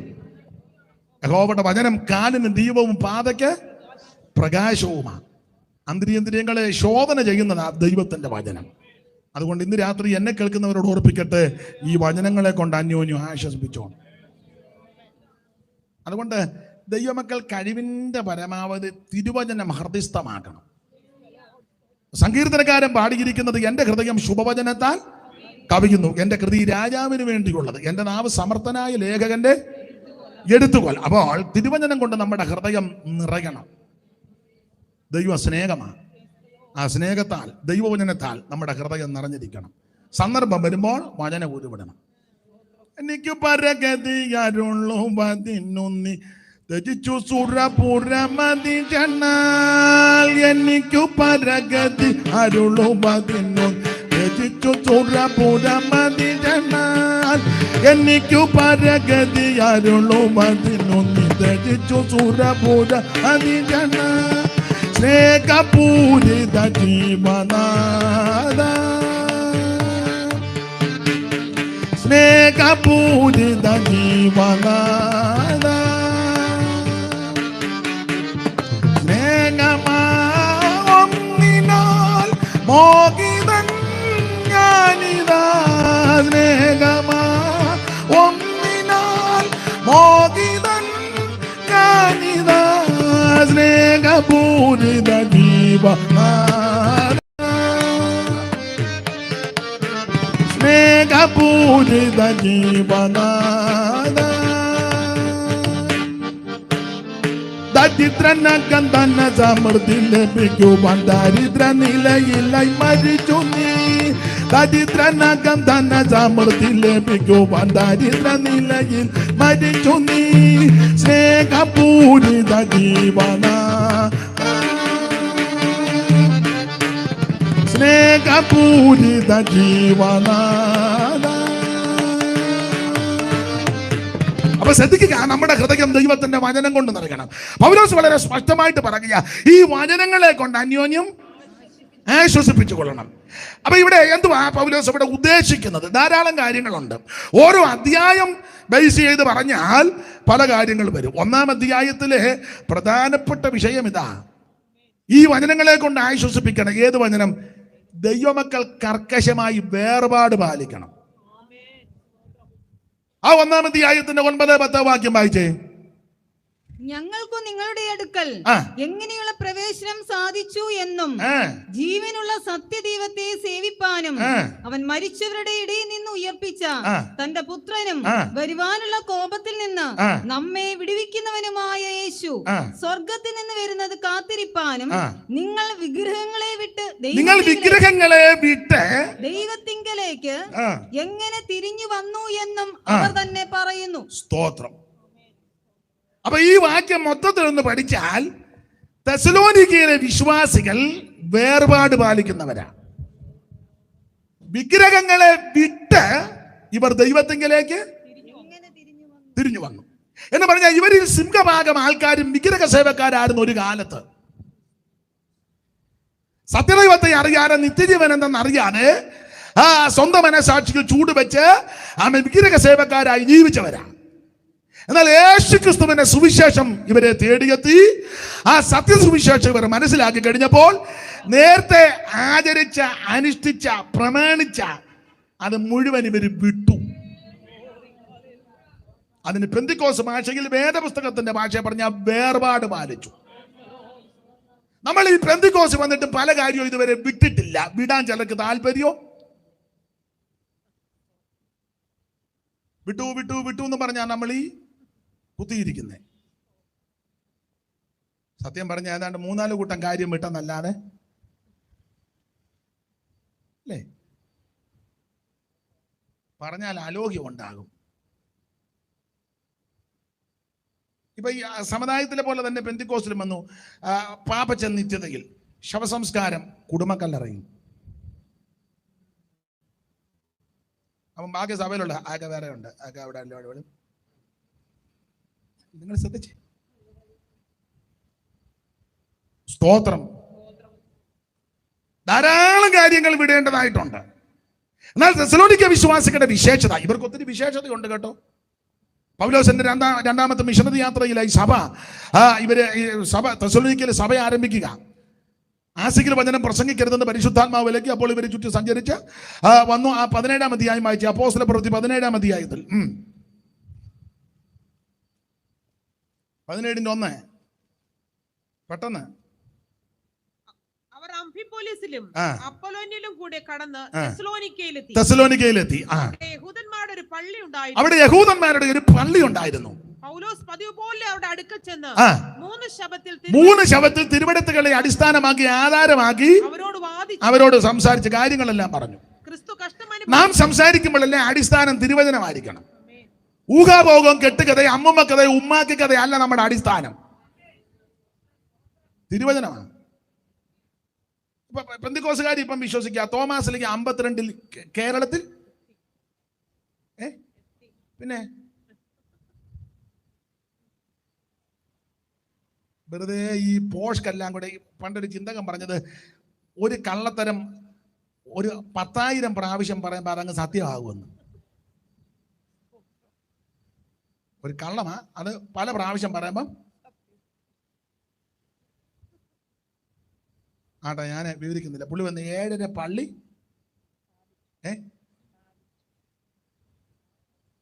എവിടെ?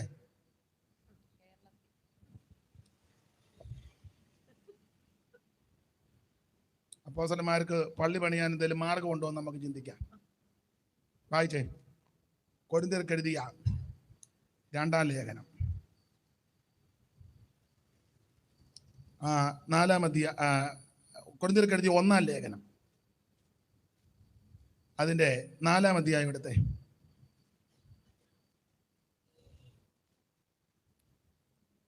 ഈ നാഴിക വരെ ഞങ്ങൾ വിശന്നും ദാഹിച്ചും, അതിന്റെ 8 മുതൽ വായിച്ചോ. ഇത്ര ക്ഷണത്തിൽ നിങ്ങൾ സമ്പന്നന്മാരായി, പിന്നെ ഞങ്ങളെ കൂടാതെ വാഴുന്നവരായി. അയ്യോ, നിങ്ങളോടുകൂടെ ഞങ്ങളും വാഴേണ്ടതിന് നിങ്ങൾ വാണുവെങ്കിൽ കൊള്ളായിരുന്നു. അടുത്തത്, നിങ്ങൾ ലോകത്തിന്, ദൂതന്മാർക്കും മനുഷ്യർക്കും തന്നെ കൂത്തുകാഴ്ചയായി തീർന്നിരിക്കുകയാൽ ദൈവം അപ്പോസ്തലന്മാരായ ഞങ്ങളെ ഒടുക്കത്തവരായി മരണവിധിയിൽ ഉൾപ്പെട്ടവരെ പോലെ നിർത്തിയെന്ന് എനിക്ക് തോന്നുന്നു. അടുത്തത്, ക്രിസ്തു നിമിത്തം ഭോഷന്മാർ, ഞങ്ങൾ ക്രിസ്തു നിമിത്തം ഭോഷന്മാർ, നിങ്ങൾ ക്രിസ്തുവിൽ വിവേകികൾ, ഞങ്ങൾ ബലഹീനർ, നിങ്ങൾ ബലവാന്മാർ, നിങ്ങൾ മഹത്തുക്കൾ, ഞങ്ങൾ മാനഹീനർ. അടുത്ത വാക്യം, ഈ നാഴിക വരെ ഞങ്ങൾ വിശന്നും ദാഹിച്ചും ഉടുപ്പാനില്ലാതെയും കുത്തുകൊണ്ടും ഇങ്ങോട്ട് നോക്കിയേ, ഈ നാഴിക വരെ ഞങ്ങൾ, ബഹുവചനമാണ്, ഏകവചനമല്ല. ഈ നാഴിക വരെ, ഉറക്കെ പറ, ഞങ്ങൾ എന്ന് പറഞ്ഞാൽ അപ്പോസ്തലന്മാർ. ഇത് പൗലോസ് എഴുതി, പൗലോസും ശേഷമുള്ള അപ്പോസ്തലന്മാരും എന്ന് സാരം. ഈ നാഴിക വരെ ഞങ്ങൾ, അപ്പോസ്തലന്മാർ, ഈ നാഴിക വരെ ഞങ്ങൾ പിന്നെ വിശന്നു. അപ്പോസ്തലന്മാർ ആദിമകാലത്തൊക്കെ വിശന്നും ദാഹിച്ചും ഉടുക്കാനില്ല. ഇപ്പോഴത്തെ അപ്പോസ്തലന്മാരുടെ തുണി ഇച്ചിരി മുറിച്ച് അവിടെ കൊണ്ടുവച്ചിരിക്കുന്നു, ആളെല്ലാം കൂടെ അങ്ങോട്ട് കയറുന്നു, വേറൊരു തുണിയുടെ അറ്റം അപ്പുറം കൊണ്ടുവച്ചിരിക്കുന്നു, അവനെല്ലാം കൂടെ അത് കാണാൻ അങ്ങോട്ടോടുന്നു. എന്നാ നിനക്കൊക്കെ ഇനിയും ബോധം ഉണ്ടാകുന്നേ? ഇതിന് വേണ്ട തുണി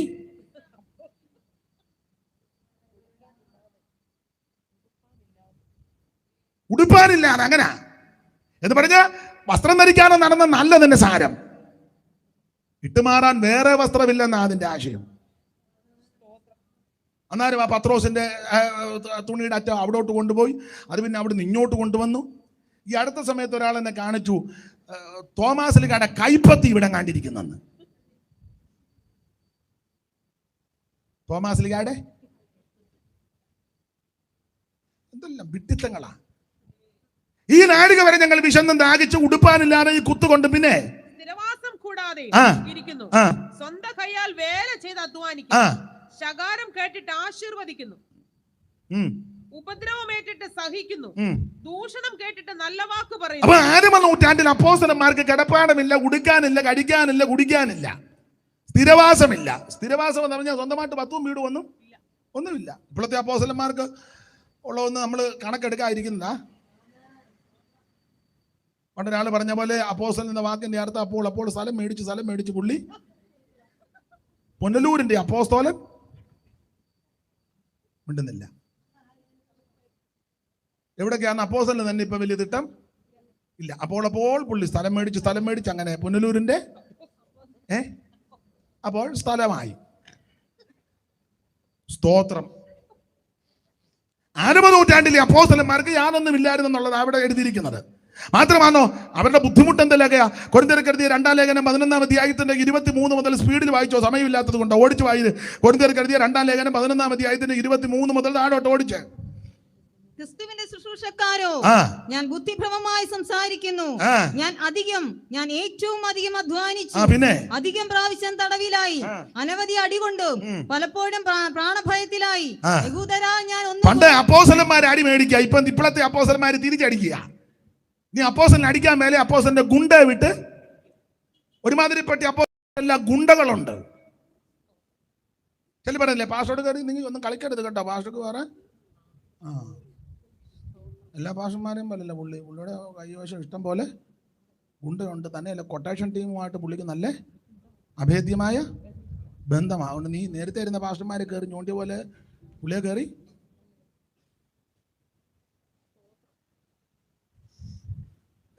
എല്ലാവരുടെയും കാര്യമല്ല. പണ്ടൊരു വലിയ അപ്പോസ്തലനെ പ്രസംഗിച്ചപ്പോൾ ഉപദേശപക്ഷക്ക് പറഞ്ഞു. അപ്പം വേറൊരാളി എന്ന് ചോദിച്ചു, അത് അങ്ങനല്ലല്ലോ, ഇങ്ങനെയാണല്ലോ, അത് സംശയമുണ്ടല്ലോ. പുള്ളി പറഞ്ഞു, ആ സംശയം തീർക്കാം. സ്റ്റേജിന്റെ പുറകെ കൊണ്ടുവന്ന് ചോദിച്ചു, ഇനി സംശയം ഉണ്ടോ എന്ന് ചോദിച്ചു. പുള്ളി പറഞ്ഞു, ഒരു സംശയവും ഇല്ലെന്ന് പറഞ്ഞു. അതാ അപ്പോസ്തലൻ. ആരായിട്ടാന്ന് എന്നോട് ഇപ്പൊ ചോദിക്കരുത്, യോഗം കഴിഞ്ഞ് വേണേ. നിങ്ങൾക്കറിയാം, കേട്ടിട്ടുണ്ടേ അല്ലേ? എന്നാ നമുക്ക് അല്ല. പിന്നെ ഇവിടെ 6-ാം നൂറ്റാണ്ടിൽ അപ്പോസ്തലന്മാർ തല്ല് മേടിക്കുക. ഇപ്പോഴത്തെ അപ്പോസ്തലന്മാർ തിരിച്ചടിക്കുക, കസേരയ്ക്ക് അടിക്കുന്നു, കത്തിക്ക് കുത്തുന്നു. ഈശോന്ന് ആരുണ്ട് വെച്ച പോലെ തോന്നുന്നു. തെളിവ് വേണോ? നിങ്ങൾ മര്യാദക്കാരായിട്ടിരിക്കുന്നോർത്ത് വേറെ ഗുണ്ടകൾ ഒത്തിരി ഉണ്ടെന്ന്. സ്തോത്രം. വായിച്ചേ സഹോദരി, വായിച്ചേ, പെട്ടെന്ന് വായിരേ. യഹൂദരാ, ഞാൻ ഒന്ന് കുറയാൻ 40 അടി 5 വട്ടം കൊണ്ടു, പിന്നെ 3 വട്ടം കോലിനാൽ അടി കൊണ്ടു, ഒരിക്കൽ കല്ലേറുകൊണ്ടു, 3 വട്ടം കപ്പൽ ഛേദത്തിൽ അകപ്പെട്ടു, ഒരു രാപ്പകൽ വെള്ളത്തിൽ കഴിച്ചു. വെള്ളം അടിച്ചെന്നല്ല, അത് ഉത്തരം മുഴുവൻ ചിലരൊക്കെ ഇങ്ങനെ കഴിക്കുന്നെന്നും കേൾക്കുന്നു. പത്രോ പറയാൻ പറ്റുള്ളൂ. പിന്നെ അടുത്തത് ഒരാൾ അടുത്ത് വിളിച്ചു, കുടിച്ചോടാന്ന് പറഞ്ഞ, അത് ബാർലി വെള്ളമാണ്. ബാർലി അത് അപ്പൊ ചോദിച്ചാ അങ്ങനെ കുടിക്കാവോ? അയ്യോ, ഡോക്ടർ പറഞ്ഞു യൂറിൻ നന്നായിട്ട്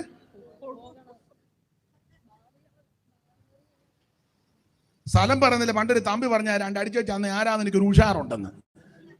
അല്ലേ ഒരുമാതിരി ചത്തയാന്ന് അടിച്ചു കഴിയുമ്പോൾ അല്ലേ പാട്ടുകാരും ചില പാസ്റ്റർമാരും പറയില്ലേ, പോരാ തമ്പിയെ പോലുള്ളവൻ അവൻ അന്നേരം പിന്നെ പറ പോരാ.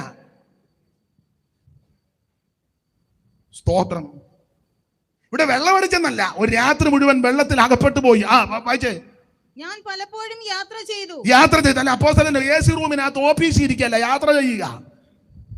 അപ്പോസ്തലൻ ആക്കിയിട്ട് എല്ലാവരും അപ്പോസ്തലനെ ചെന്ന് കാണണം. എപ്പോഴാണ് കാണുന്നത്? ബുധനാഴ്ച നാളിലെ പുള്ളി മുഖദർശനം തരുവുള്ളൂ. പാലക്കാട്ടിൽ നിന്ന് വന്നിരിക്കുക. എവിടുന്നാ വരുന്നത്? പാലക്കാട്ടിൽ നിന്ന്. ഇന്ന് കാണാനൊക്കത്തില്ല. പുള്ളി രാത്രി മുഴുവൻ ട്രെയിനിൽ നിന്ന് വെച്ച് വന്നതാ അപ്പോസ്തലനെ കാണാൻ. അന്നേരം അപ്പോസ്തലന്റെ ചുറ്റും ഗുണ്ടകൾ 5 എണ്ണം. എവിടാന്ന് എന്നോട് ചോദിക്കരുത്, ഞാൻ പറയത്തില്ല. പിന്നെ നിർബന്ധമാണെങ്കിൽ പൊതുയോഗം കഴിഞ്ഞ് ഞാൻ പറയാം. ഇതാണ് അപ്പോസ്തലൻ. സഭയുടെ ഒരു ശുശ്രൂഷകൻ പാലക്കാട്ടിൽ നിന്നോ കാസർഗോഡിൽ നിന്നോ വന്നിരിക്കുക. രാവിലെ 10 മണിക്ക് ഇവിടെ വരണേ, തലേന്ന് അവിടുന്ന് യാത്ര. ഇവിടെ വന്നപ്പോൾ അപ്പോസ്തലന്റെ ശിങ്കിടികൾ കുറെ എണ്ണ വാതൊക്കെ നിപ്പുണ്ട്. ശിങ്കിടി എടുത്ത മന്തി. അവൻ ഗുണപ്പെട്ടവൻ പോലുമല്ല. എവിടെ ഞാൻ ബേഡെടുക്കെന്ന്, കോഴിക്കോട്ടുള്ളതാ ബേഡെടുക്ക. എനിക്ക് അപ്പോസ്തലനെ കാണാൻ ഇന്ന് മുഖദർശനം ഇല്ല. നിങ്ങളിപ്പോൾ ചിന്തിക്കുക, പാസ്റ്റർ ആരുടെ കാര്യമാണ്? എനിക്ക് പറയാനുള്ള കാര്യമൊക്കെ തിട്ടമുണ്ട്, നിങ്ങളോട് പറയേണ്ട കാര്യമൊന്നുമില്ല. ബുദ്ധിയുണ്ട്, നിങ്ങൾ ചിന്തിച്ചു ആരുടെ കാര്യമാണ്. അപ്പോസ്തലിക ശുശ്രൂഷ രാത്രി മുഴുവൻ ഉറക്ക വളക്കുക. പിന്നെ യാത്ര വായിച്ചേ. നദികളിലെ ആപത്ത്, കള്ളന്മാരാലുള്ള ആപത്ത്, ജാതികളാലുള്ള ആപത്ത്, പട്ടണത്തിലെ ആപത്ത്, കാട്ടിലെ ആപത്ത്, കടലിലെ ആപത്ത്, കള്ള സഹോദരന്മാരാലുള്ള ആപത്ത്, അധ്വാനം പ്രയാസം, പലവട്ടം ഉറക്കളപ്പ്. ഇന്നത്തെ അപ്പോസ്തലന്മാര് ഉറക്കളക്കിയല്ലോ. അസുഖമുള്ളവരുണ്ട്, അവരുടെ കാര്യം അല്ലേ പറഞ്ഞത്. ശാരീരികമായിട്ട് വളരെ ബുദ്ധിമുട്ടുള്ളവരുണ്ട്, അവരുടെ ചിലവന് പാസ്റ്ററെ 10 മണി കഴിഞ്ഞാൽ പിന്നെ ഫോണും എടുക്കുകയല്ല, പ്രാർത്ഥനയ്ക്ക് വിളിച്ച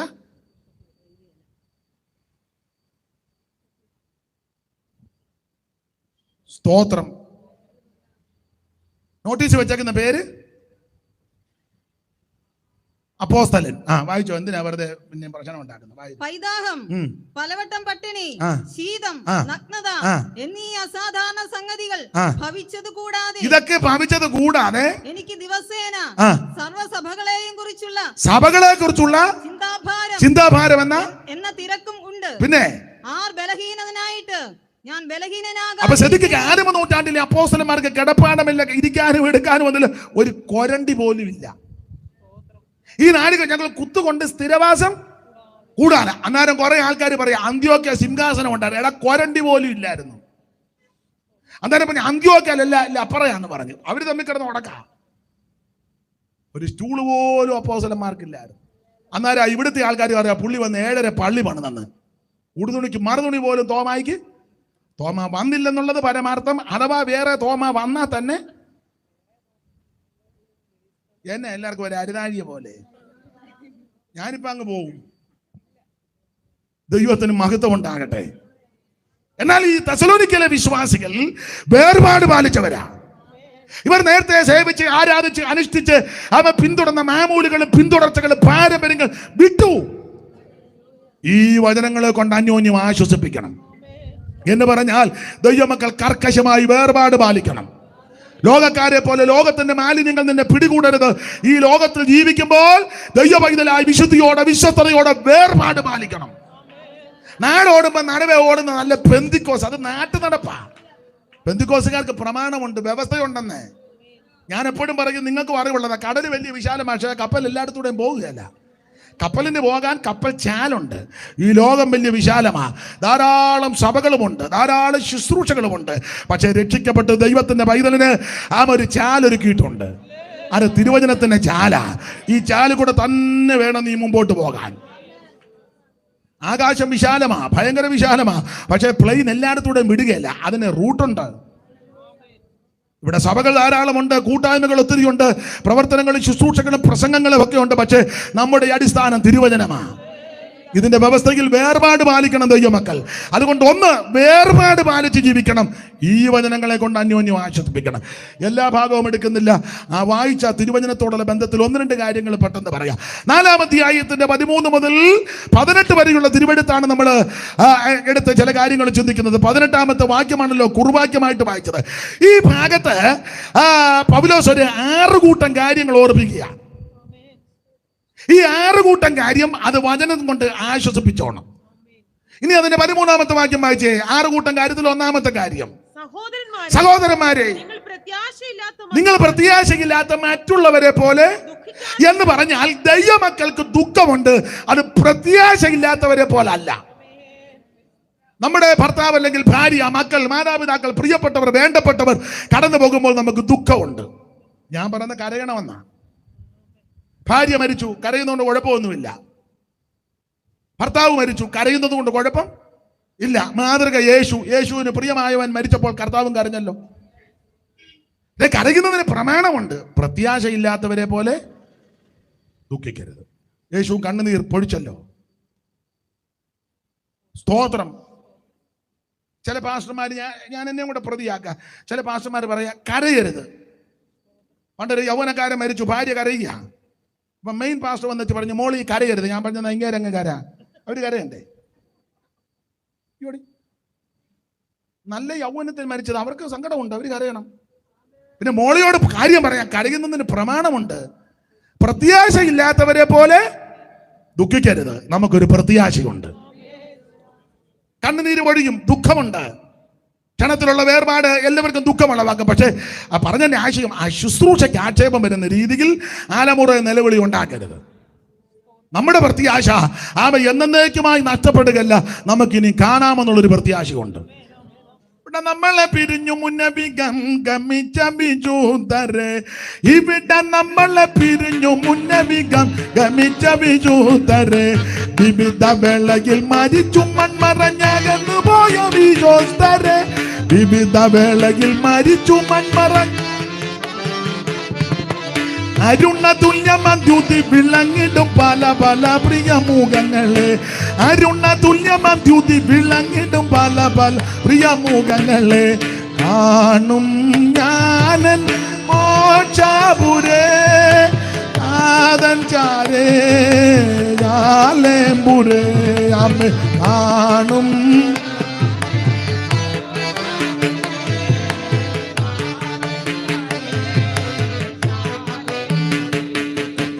ഇവയിൽ മാത്രം ധ്യാനമേ കരളിനരുളുന്നാനന്ദോ, ഇവയിൽ മാത്രം ധ്യാനമേ കരളിനരുളും.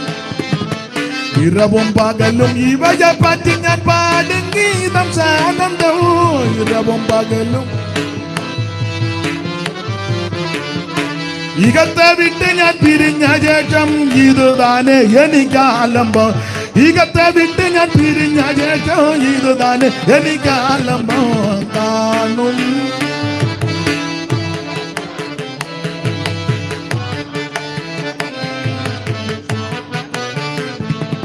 അപ്പൊ ശ്രദ്ധിക്കുക, 6 കാര്യം അവിടെ പൗലോസ് ഓർപ്പിക്കുക. ഈ 6 കാര്യം വചനപ്രകാരം അന്യോന്യം ആശ്വസിപ്പിക്കണം. ഒന്ന്, ദൈവമക്കളോട് പറയട്ടെ, പ്രത്യാശയില്ലാത്ത മറ്റുള്ളവരെ പോലെ ദുഃഖിക്കരുത്.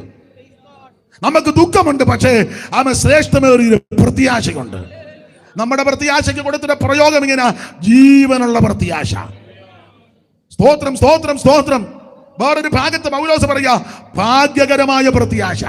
ഈ പ്രത്യാശ രക്ഷിക്കപ്പെട്ട് സ്നാനപ്പെട്ട് വേർപാട് പാലിച്ച് വിശ്വസ്തയോടെ ദൈവത്തെ സേവിക്കുന്ന ദൈവമക്കൾക്ക് മാത്രമേ ഉള്ളൂ. വേറെ ഒരു ഗ്രൂപ്പിനും ഈ പ്രത്യാശയില്ല. നമ്മുടെ പ്രത്യാശ ഭാഗ്യകരമായ പ്രത്യാശയാണ്. അപ്പൊ പ്രത്യാശയില്ലാത്ത മറ്റുള്ളവരെ പോലെ ദുഃഖിക്കാതിരിക്കേണ്ട. അപ്പൊ പ്രത്യാശ ഉള്ളവർക്ക് ദുഃഖമുണ്ട്. അത് വളരെ പരിജ്ഞാനത്തോടെ. നിങ്ങൾക്ക് തിരുവചനം നന്നായിട്ട് അറിയാം, അതുകൊണ്ട് ഞാൻ സൂചന തന്നങ്ങ് പോകാം. ഭക്തനായ ഇസ്രായേലിന്റെ മധുരഗായകനായ ദാവീദിന്റെ ജീവിതത്തിൽ തന്റെ തലമുറകൾ പലരും മരിച്ചു. ബേർശേബയിൽ നിന്ന് ജനിച്ച കുഞ്ഞ് മരിച്ചു. പ്രത്യാശ ഉള്ളവരെ പോലെ ദുഃഖിക്കണം, ഇല്ലാത്തവരെ പോലെ ദുഃഖിക്കാതിരിക്കേണ്ടതിന്. അതാ ദാവീദിനെ ബേർശേബയിൽ നിന്ന് ജനിച്ച കുഞ്ഞ് മരിച്ചു. കുഞ്ഞിനെ ദീനം കലശമായപ്പോൾ ദാവീദ് പ്രാർത്ഥിച്ചു, ഉപവസിച്ചു. പക്ഷേ ദൈവം കുഞ്ഞിനെ അങ്ങ് ചേർത്തു. ആ കുഞ്ഞ് മരിച്ചെന്ന് ഭൃത്യന്മാർ പറഞ്ഞപ്പോൾ പെട്ടെന്ന് പുള്ളി എഴുന്നേറ്റ് കുളിച്ച് വസ്ത്രമെല്ലാം മാറി ഭക്ഷണമെല്ലാം കഴിച്ച് ബലപ്പെട്ട്. അപ്പോൾ ഭൃത്യന്മാർ പറഞ്ഞു, കൊച്ചു ദീനമായി കിടന്നപ്പോൾ ഭയങ്കര കണ്ണുനീരും പ്രാർത്ഥന. ഇപ്പം എൻ്റെ കുളിയെല്ലാം കഴിഞ്ഞ് ഷേവും ഒക്കെ ചെയ്ത് കുളിയെല്ലാം കഴിഞ്ഞ് നിങ്ങൾ എന്നെ സൂടിനൊക്കെ ഷേവ് ചെയ്തെന്ന് അവിടെ എഴുതിയിട്ടുണ്ട്. ഞാനങ്ങ് പറഞ്ഞെന്നേ ഉള്ളു, കയറി ഉടക്കരുത്. അല്ല, നോട്ടം കണ്ടപ്പോൾ എനിക്ക് തോന്നി എന്ന് പറഞ്ഞാൽ എല്ലാം നീറ്റായി ഭക്ഷണമൊക്കെ കഴിച്ച് ബലപ്പെട്ടു. അപ്പോൾ ദാവീദ് പറയുന്ന ഭാഗമൊക്കെ നിങ്ങൾക്കറിയാം. ഇതുപോലെ തന്റെ വേറൊരു മകനെ അബ്ശാലോം, അവൻ മരിച്ചു. അബ്ശാലോം മരിച്ചത് നിങ്ങൾക്കറിയാം. തന്ത്രങ്ങളും കുതന്ത്രങ്ങളും എല്ലാം ഉണ്ടാക്കി അപ്പന്റെ കസേര അടിച്ചു മാറ്റി. കസേര അടിച്ചു മാറ്റുന്ന ഒരു കാലയളവിലാണല്ലോ അല്ലേ? അതുകൊണ്ട് മെയിൻ സഭയിലെ പാസ് വളരെ സൂക്ഷിച്ച് എങ്ങോട്ടേലും പോകുന്നു. ഒരുത്തരെ ഒന്ന് ഏൽപ്പിക്കാനൊക്കത്തില്ല. എന്നോടൊരു ഉപദേശം പറഞ്ഞതാ. ഞാൻ സ്ഥലപ്പേര് പറയുന്നില്ല, ഉള്ളിയും ചിലപ്പോൾ ലൈവിൽ കാണും. തട്ടിയെടുത്തവന് ചിലപ്പോൾ ലൈവിൽ കാണും. അതുകൊണ്ട് സ്ഥലപ്പേര് പറഞ്ഞു. പുള്ളി പറഞ്ഞു, ഞാൻ ഇവിടുന്ന് കുമ്പനാട് വരെ പോയിട്ട് തിരിച്ചു വന്നപ്പോൾ സഭ അടിച്ചുകൊണ്ട് മറ്റവൻ പോയെന്ന്. എല്ലാം കൂടെ ഒരു 23 കിലോമീറ്റർ കാണും. 23 കിലോമീറ്റർ പുള്ളിയെ ശുശ്രൂഷ ഏൽപ്പിച്ചേച്ച് പുള്ളി കുമ്പനാട്ട് വരെ പോയി. ഒരു കാര്യത്തിന് പോയതാ. ജോർജ് കുട്ടി ലീഡ് ചെയ്തോളാൻ പറഞ്ഞേച്ചു. പുള്ളി കുമ്പനാട്ട് തിരിച്ചു വന്നപ്പോൾ പുള്ളി ചോദിച്ചു, എന്നെ ഇവിടെ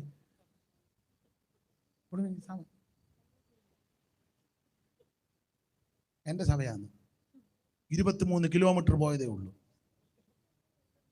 വിശ്വസിക്കാനൊക്കാത്ത കാലമാണ്. അപ്പൊ ഒരു കാര്യം, ഈ സൂത്രങ്ങൾ കാണിച്ച് തന്ത്രങ്ങൾ കാണിച്ച് അബ്ശാലോം കസേര കൈക്കലാക്കി.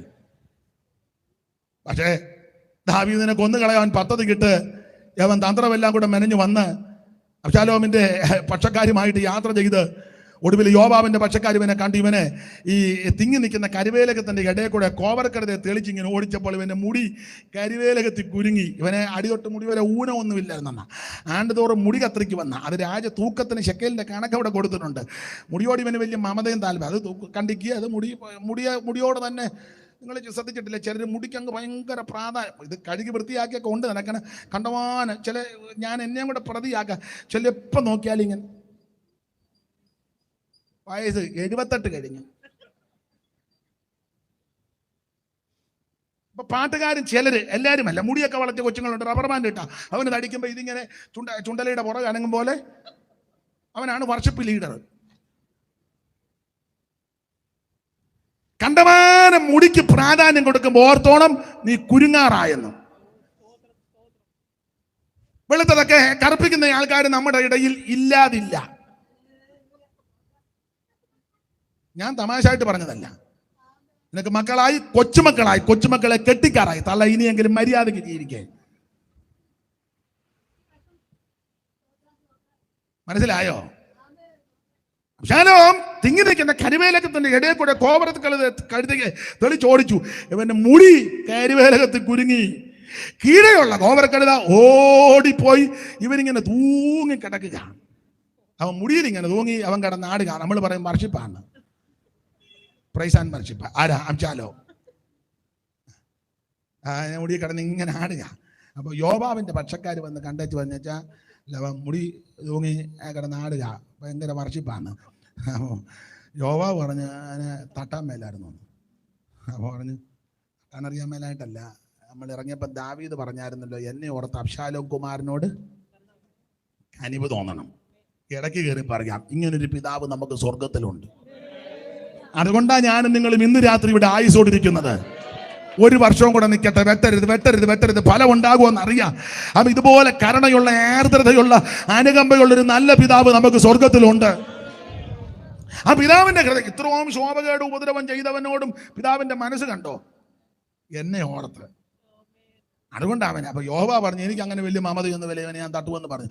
യോവാബ് 10 പേരുമായിട്ട് 3 കുന്തം എടുത്തുകൊണ്ട് അങ്ങോട്ട് ചെന്ന് എബ്രഹിമനത്തിൽ കരുവേലകത്തിൽ മുടി തൂങ്ങിക്കിടന്ന ആടനെ അബ്ശാലോമിന്റെ പള്ളയ്ക്ക് 3 കുന്തം കുത്തിക്കിടത്തി 10 പേര് വട്ടം കൂടി പട്ടിയെ തല്ലും പോലെ തല്ലിക്കൊന്ന് എന്റെ ഭാഷക എബ്രഹിമനത്തിലെ കുഴിക്കകത്തവനെ തട്ടി.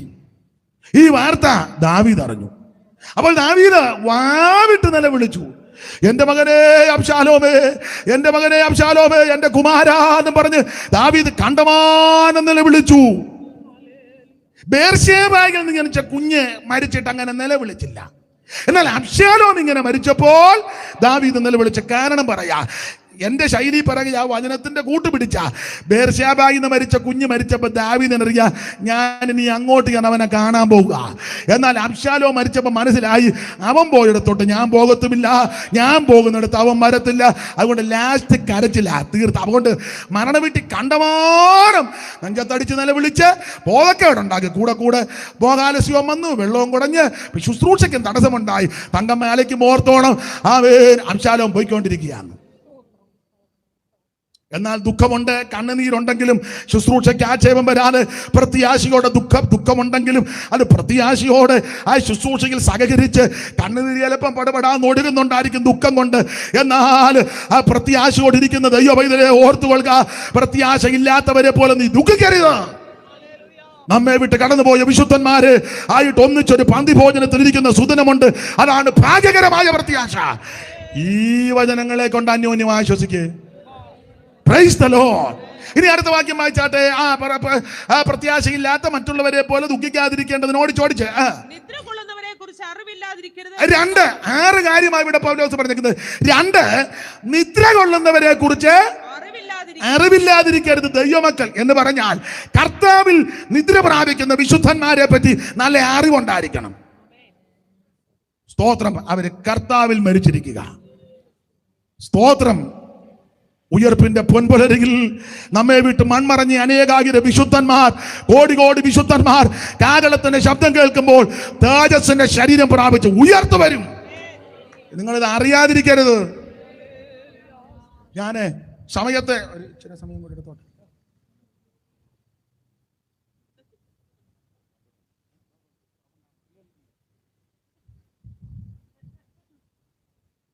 ദൈവത്തിന് മഹത്വം. 1, പ്രത്യാശയില്ലാത്തവരെ പോലെ ദുഃഖിക്കരുത് ദൈവമക്കൾ. സ്തോത്രം. 2, നിദ്ര കൊണ്ടവരെ കുറിച്ച് അറിവില്ലാതിരിക്കരുത്. കർത്താവിൽ നിദ്ര പ്രാപിക്കുന്നവരെ കുറിച്ച് നല്ല ഉറപ്പും ധൈര്യവും ഉണ്ടായിരിക്കണം. വേദപുസ്തകത്തിൽ ഈ നല്ല പ്രയോഗങ്ങളാണ് കൊടുത്തിരിക്കുന്നത്. യഹോവയുടെ ദാസനാകുന്ന മോശ യഹോവയുടെ വചനപ്രകാരം മരിച്ചു. നല്ല പ്രയോഗമാണ്. വചനപ്രകാരം മരിക്കണേ, വചനപ്രകാരം ജീവിക്കണം. ബിലെയാം പറഞ്ഞു, ഭക്തൻ മരിക്കുന്ന പോലെ മരിച്ചാൽ കൊള്ളായിരുന്നു. ചത്തതെങ്ങനെയാ? കാശാന്ന് വെട്ടേറ്റ്. ഭക്തൻ മരിക്കും പോലെ മരിക്കണേ, ഭക്തൻ ജീവിക്കും പോലെ ജീവിക്കണം. വചനപ്രകാരം മരിക്കണമെങ്കിൽ വചനപ്രകാരം ജീവിക്കണം. മോശയെ പറ്റി പറയുക, യഹോവയുടെ ദാസനാകുന്ന മോശ യഹോവയുടെ വചനപ്രകാരം മരിച്ചു. നല്ല മരണം. എബ്രായ ലേഖനത്തിലെ വാക്യം നമുക്കെല്ലാം മനപ്പാടമാ. ഇവരെല്ലാവരും വിശ്വാസത്തിൽ മരിച്ചു. ഹാബേൽ തുടങ്ങിയുള്ള വിശുദ്ധന്മാരെ അങ്ങോട്ട് പൗലോസ് നിരത്തി. ഹാബേൽ, അതുപോലെ ഹേനോക്ക്, മാത്രമാണോ നോഹ, പിന്നെ അബ്രഹാം, ഇസഹാക്ക്, യാക്കോബ്, യോസെഫ്, മോശ, ഗിദെയോൻ, യിഫ്താക്ക്, ബാരാക്ക്, ശിംശോൻ ആദിയായി വിവരിപ്പ സമയം പോരാ. പറഞ്ഞു വന്നേച്ചു പറ. അവർ വിശ്വാസത്താൽ രാജ്യമടക്കി, വിശ്വാസത്താൽ നീതി നടത്തി, വിശ്വാസത്താൽ വാഗ്ദത്തം പ്രാപിച്ചു, വിശ്വാസത്താൽ സിംഹത്തിന്റെ വായടച്ചു. പറഞ്ഞു പറയാ, വിശ്വാസത്തിൽ മരിച്ചു. നീ വിശ്വാസത്തിൽ ആരംഭിച്ചെങ്കിൽ വിശ്വാസത്തിൽ മരിക്കണം. നല്ല മരണമാണ്.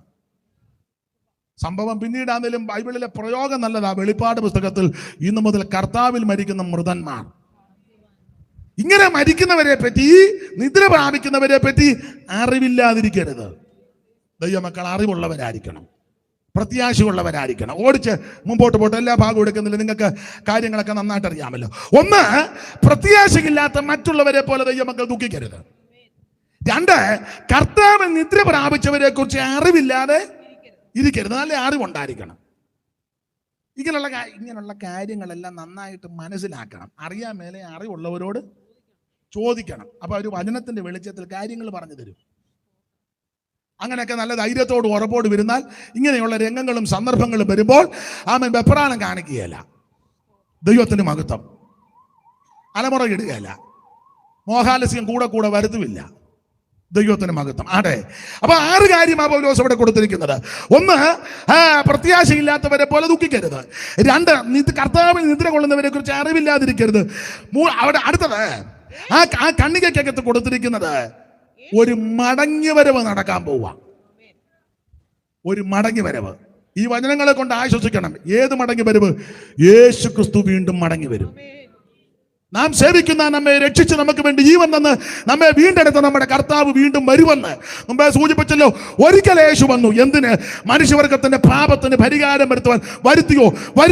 വരുത്തിയാച്ചോ അവിടുന്ന് ഇപ്പോൾ സ്വർഗത്തിലുണ്ട്. എന്നിട്ടോ ഇനി തിരിച്ചു വരും.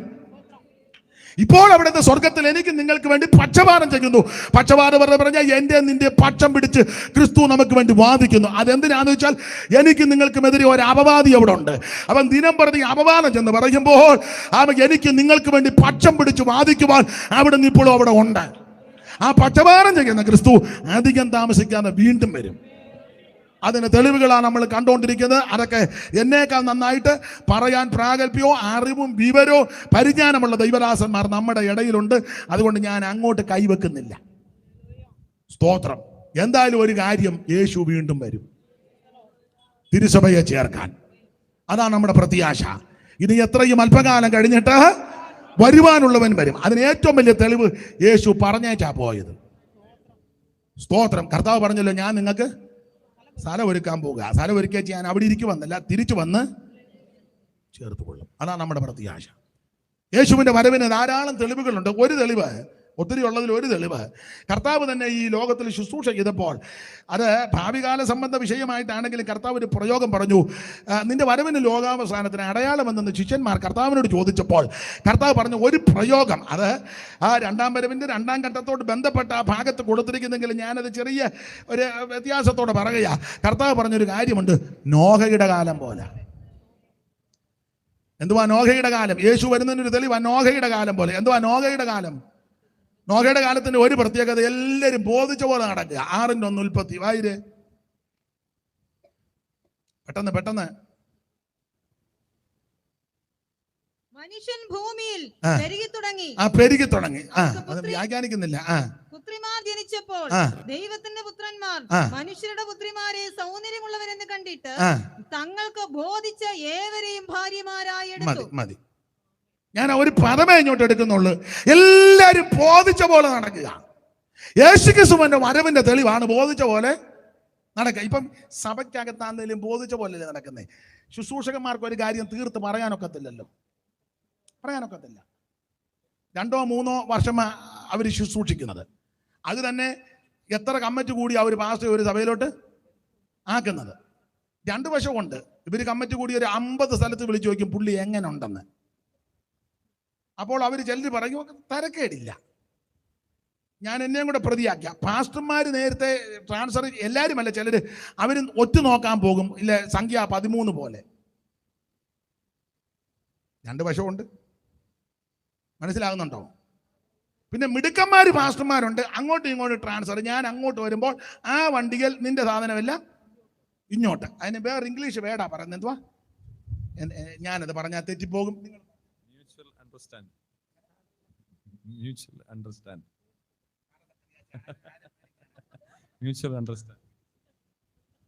വെച്ച് മാറ്റം. അതാണ് എന്റെ ശരി മലയാളം. എനിക്കത് മതി. ഇംഗ്ലീഷ് പറഞ്ഞാൽ ശരിയാകുകയല്ല. വെച്ച് മാറ്റം. സാധാരണക്കാർ ഉപദേശിമാർ ഇപ്പോഴും പൈനിയർ വർക്കും മിഷൻ ആക്ഷനും മിടുക്കന്മാരല്ല, വെച്ചുമാറ്റവും. ഇത് മിക്കവാറും 10 മണി വരെ ലോകം പോകും. സ്തോത്രം. മനസ്സിലാകുന്നുണ്ടോ നിങ്ങൾക്ക്? ദൈവത്തിന് മഹത്വം ഉണ്ടാകട്ടെ. ഞാൻ ആ ഭാഗം അധികം വിവരിക്കുന്നില്ല. ബോധിച്ച പോലെ നടക്കുക. അതുകൊണ്ട് ദൈവദാസന്മാരെ സഭയിൽ ശുശ്രൂഷിക്കുന്ന ആദരണീയ കർത്തൃദാസന്മാരുണ്ട്. അവർക്കൊരു കാര്യം തീർത്ത് ഉപദേശം പറയാനൊക്കത്തില്ലല്ലോ. സഭയിൽ ഇപ്പം പറയാനൊക്കത്തില്ല. ഭാര്യമാരാണെങ്കിലും പറയും നിങ്ങൾ ആവശ്യമില്ലാത്ത ഉപദേശം ഒന്നും പറയണം. നിങ്ങൾ 3 കൊല്ലം നമ്മൾ എങ്ങനെയും നമ്മുടെ പാടേ കരുതി കൊച്ചുങ്ങൾ സ്കൂളിൽ പഠിക്കുക. നിങ്ങൾ അതും ഇതെല്ലാം അന്തും ഇതുമെല്ലാം വിളിച്ച് പറഞ്ഞ അവസാനം ട്രാൻസ്ഫർ എങ്ങാനും കിട്ടി എങ്ങാനും ആര്യങ്കാവിനാന്നേ ഞാൻ വരികയല്ല, നിങ്ങൾ തന്നെ ആര്യങ്കാവിലോ ഉറുകുന്നിലോ പൊക്കോണം, എന്നെ കിട്ടുകയില്ല. അതോടത്ത് ഭാര്യം പറയും അവളില്ലാതെ ആര്യങ്കാവിലോട്ട് പോയിട്ടും ആൾക്കാർ ചോദിക്കല്ലേ മേരിക്കുട്ടി എന്ത് ചെയ്യുന്നത്? എന്നിട്ട് മേരിക്കുട്ടി ഇളമ്പലാന്ന് പറഞ്ഞ മനസ്സിലാകുന്നുണ്ടോ? അത് പേടിച്ചപ്പോൾ ഉപദേശം പറയത്തില്ല. അല്ല, ചില സഭയിൽ ഉപദേശം പറയാനൊക്കത്തില്ല. ഉടനെ സെക്രട്ടറി അങ്ങ് എഴുന്നേക്കും. ഇവൻ 2 പേരായി ഒരു നോട്ട് ബുക്കുമായിട്ട് വന്നിങ്ങനെ സെക്രട്ടറി കളിച്ചിരിക്കുക. എല്ലാ സെക്രട്ടറിയുടെയും കാര്യമല്ല. മര്യാദയുള്ള മാന്യന്മാരാകുന്ന സെക്രട്ടറിമാരുണ്ട്, അവരെ ദൈവം അനുഗ്രഹിക്കട്ടെ. ഉടക്കന്മാരും സഭയ്ക്കകത്ത് ഉണ്ട്. കമ്മിറ്റി അഭിഷേകം പോലും പ്രാപിക്കാത്തവനാ കമ്മിറ്റിയില്ല. ഇവന്റെ ഉപ്പാപ്പൻ കയറ്റിയതാ ഇവനെ കമ്മിറ്റി. നിന്റെ കുന്തം, ഇപ്പൊ കുന്തമൊന്നും പറയാൻ മേലാത്തൊരു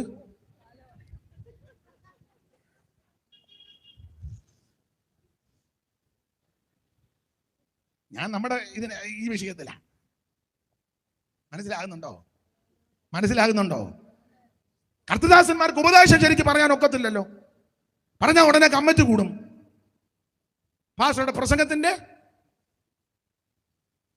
സ്തോത്രം. അത് ഈ ഉപദേശം പറയാത്തത് കൊണ്ട്, കർക്കശമായി ഉപദേശിക്കാത്തത് കൊണ്ടും. മലാക്കി പ്രവചനത്തിൽ വായിക്കുന്നത് പുരോഹിതൻ സൈന്യങ്ങളുടെ യഹോവയുടെ ദൂതനാകയാൽ അവന്റെ അധരം പരിജ്ഞാനം സൂക്ഷിച്ചു വെക്കേണ്ടതും ഉപദേശം അവനോട് ചോദിച്ച് മനസ്സിലാക്കണം. കർത്തദാസന്മാർ കർക്കശമായിട്ട് ഉപദേശം പറയണം. പ്രധാനപ്പെട്ട സഭകളിൽ ഞാൻ പറയാറുണ്ട്, നന്നായിട്ട് ഉപദേശം അറിയാവുന്ന ദൈവദാസന്മാരുണ്ട്, പക്ഷെ മിണ്ടാൻ ഒക്കത്തില്ല. പണ്ട് നമ്മളൊരു പഴഞ്ചൊല്ല് പറയും, കുറുക്കൻ രാജാവാ പക്ഷെ വെളിയിലിറങ്ങാൻ മേല. കുറുക്കൻ രാജാവാ പക്ഷെ പകല് മനസ്സിലാകുന്നുണ്ടോ? ഉപദേശം പറയാൻ മേല. ഈ ഉപദേശം പറയാത്തത് കൊണ്ട് തന്നെ ബോധിച്ച പോലെ നടക്കുക. നിങ്ങളെ ചില ആരാധനാ സ്ഥലത്ത് ശ്രദ്ധിച്ച് ബോധിച്ച പോലല്ലേ വരുന്നേ. ഇഷ്ടമുള്ളപ്പം വരാ, ഇഷ്ടമുള്ളപ്പം ഇറങ്ങിപ്പോകാം.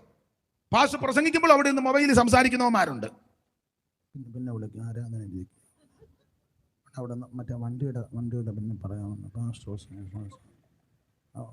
മറ്റേ വണ്ടി അവർ 50,000 ചോദിച്ചത്. ചില താത്ത് പിടിക്കും. യോഗത്തിനിടെ ഇരുന്ന താത്ത് പിടിക്കും. ഇനി കോവിഡ് അല്ല വരേണ്ടത്, വേറെ വല്ല കോടാലിയും വന്ന് നിന്നെയല്ല. ഈ കാര്യം ഉപദേശം എന്ന് പറയട്ടെ, അന്നേരം ട്രാൻസ്ഫർ ആകും. ചർച്ചക്കോട് ആണെ മുളക്കടയിലോട്ട് കംപ്ലൈന്റ് ചെയ്യും. IPC ആണെ കുമ്പനാട്ടോട്ട് കംപ്ലൈന്റ്, AG ആണെ പിന്നെ ദൂരെ പോകണ്ട, അങ്ങോട്ട് കയറിയാൽ മതി.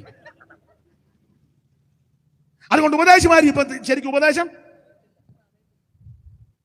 സ്തോത്രം നന്നായിട്ട് ഉപദേശിക്കണം. ഉപദേശിക്കാത്തത് കൊണ്ട് ആ ജനമെല്ലാം ബോധിച്ച പോലെ ആരാധന നിങ്ങൾ ശ്രദ്ധിച്ച ഇഷ്ടമുള്ള വസ്ത്രം ധരിക്കാം, ഒരു വിഷയവുമില്ലല്ലോ. കടുങ്കളറാണ് കടുങ്കളർ, വെള്ളയാന്ന് വെള്ള, ചുമലയാന്ന് ചുമല, നീലയാന്ന് നീല, ഇഷ്ടമുള്ളത്. ഭാഷന്മാരും പറയും എന്താണ് വന്നാ മതി.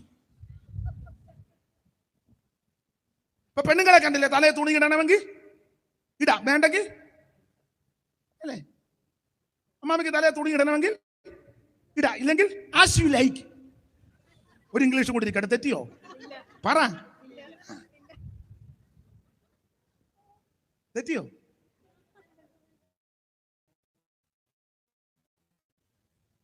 അതാണോ സഭ? കൈയടിക്കണേ. എന്നാടാ നിന്റെ തപ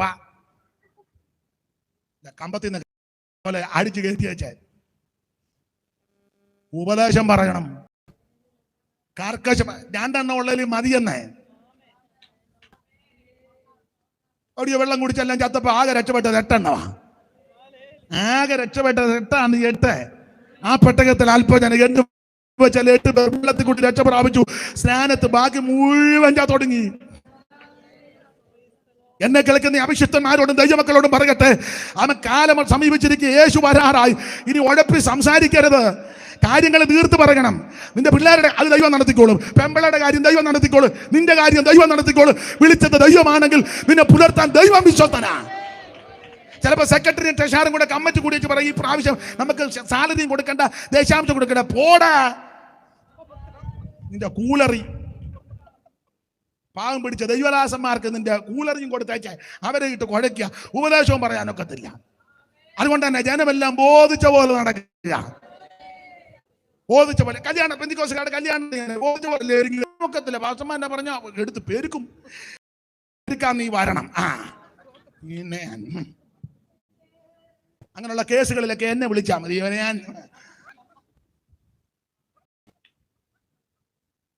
സ്തോത്രം ഉപദേശം പറയണം. ബോധിച്ച പോലെ വരുന്ന, ബോധിച്ച പോലെ ഇരിക്കുന്ന നല്ല ദൈവസഭ. ദൈവസഭയ്ക്ക് ക്രമമുണ്ട്, ക്രമീകരണമുണ്ട്, ചിട്ടയുണ്ട്, നിഷ്ഠയുണ്ട്, വ്യവസ്ഥയുണ്ട്. Praise the Lord. അവൻ ഓഹയുടെ കാലം പോലെ മനുഷ്യപുത്രന്റെ വരവ്. ഇങ്ങനെ ബോധിച്ച് ഒന്നുകൂടെ വാക്യം വായിച്ച അല്ല മുടക്കി വെച്ചോ വായിരേ. മനുഷ്യൻ ഭൂമിയിൽ പെരുകി തുടങ്ങി, അവർക്ക് പുത്രിമാർ ജനിച്ചപ്പോൾ ദൈവത്തിന്റെ പുത്രന്മാർ മനുഷ്യരുടെ പുത്രിമാരെ സൗന്ദര്യമുള്ളവരെന്ന് കണ്ടിട്ട് വല്ലാത്ത കണ്ണ അതാ കണ്ടിട്ട് നല്ല കാഴ്ചയൊന്നും അല്ല. ബോധിച്ച തങ്ങൾക്ക് ദൈവത്തിന് ബോധിച്ച പോലെ അല്ലെന്നും അവനവന് ബോധിച്ച പോലെ, ദൈവത്തിന് ബോധിച്ച പോലെ ജീവിക്കണം. സ്തോത്രം. ബോധിച്ച പോലെ നടക്കുക. സഭയിലും അങ്ങനല്ലേ ഇപ്പം, ബോധിച്ച പോലെ. ഞാൻ ആ ഭാഗമെല്ലാം ഒന്നും വിവരിക്കുന്നില്ല. സ്തോത്രം. നോഹയുടെ കാലത്ത് ഒരു പ്രത്യേകത. നോഹയുടെ കാലം നിങ്ങൾ ആ 4-ാം അധ്യായത്തിന്റെ ഒടുവിൽ വായിക്കുന്നത്, 4-ാം അധ്യായത്തിന്റെ 25-ാമത്തെ വാക്യം. ആ ചെറിയ കണ്ണിയുണ്ടല്ലോ, 5ന്റെ നേരെ മേളിൽ ഒരു ചെറിയ കണ്ണിയുണ്ട്. ആ കണ്ണിക വായിച്ചേ. ആദാമും തന്റെ ഭാര്യയും കൂടെ പിന്നെയും ഒന്നിച്ച് ജീവിച്ചവർക്ക് മകനുണ്ടായി, ശേത്ത്. കയ്യൻ കൊന്ന ഹാബേലിന് പകരം ദൈവം എനിക്കൊരു സന്തതിയെ തന്നു എന്ന് പറഞ്ഞവന് ശേത്ത് എന്ന് പേരിട്ടു. ശേത്തിനൊരു മകൻ ജനിച്ചു, ഏനോശ്. അടുത്ത വാക്യം.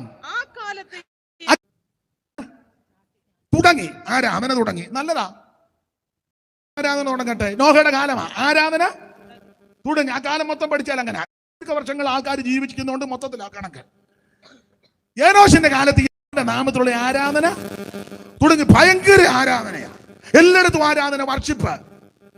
നല്ല കാര്യം. ഈ ആരാധന ശക്തമാ. അപ്പൊ തന്നെ ഈ ആരാധനയുടെ ടൈമിലേ ഉള്ളു ഇവര്. അത് കഴിയുമ്പോഴോ സ്റ്റേജ് കാണുമ്പോൾ പാസ്റ്റർ വെള്ള ജിപ്പ് അല്ലെ വെള്ള ഷർട്ട്, നല്ലത്. അത് കഴിഞ്ഞ് നമ്മൾ പാസ്റ്റർ നോക്കിയപ്പോ കാച്ചട്ട ഇട്ടുകൊണ്ട് നടക്കുന്നു.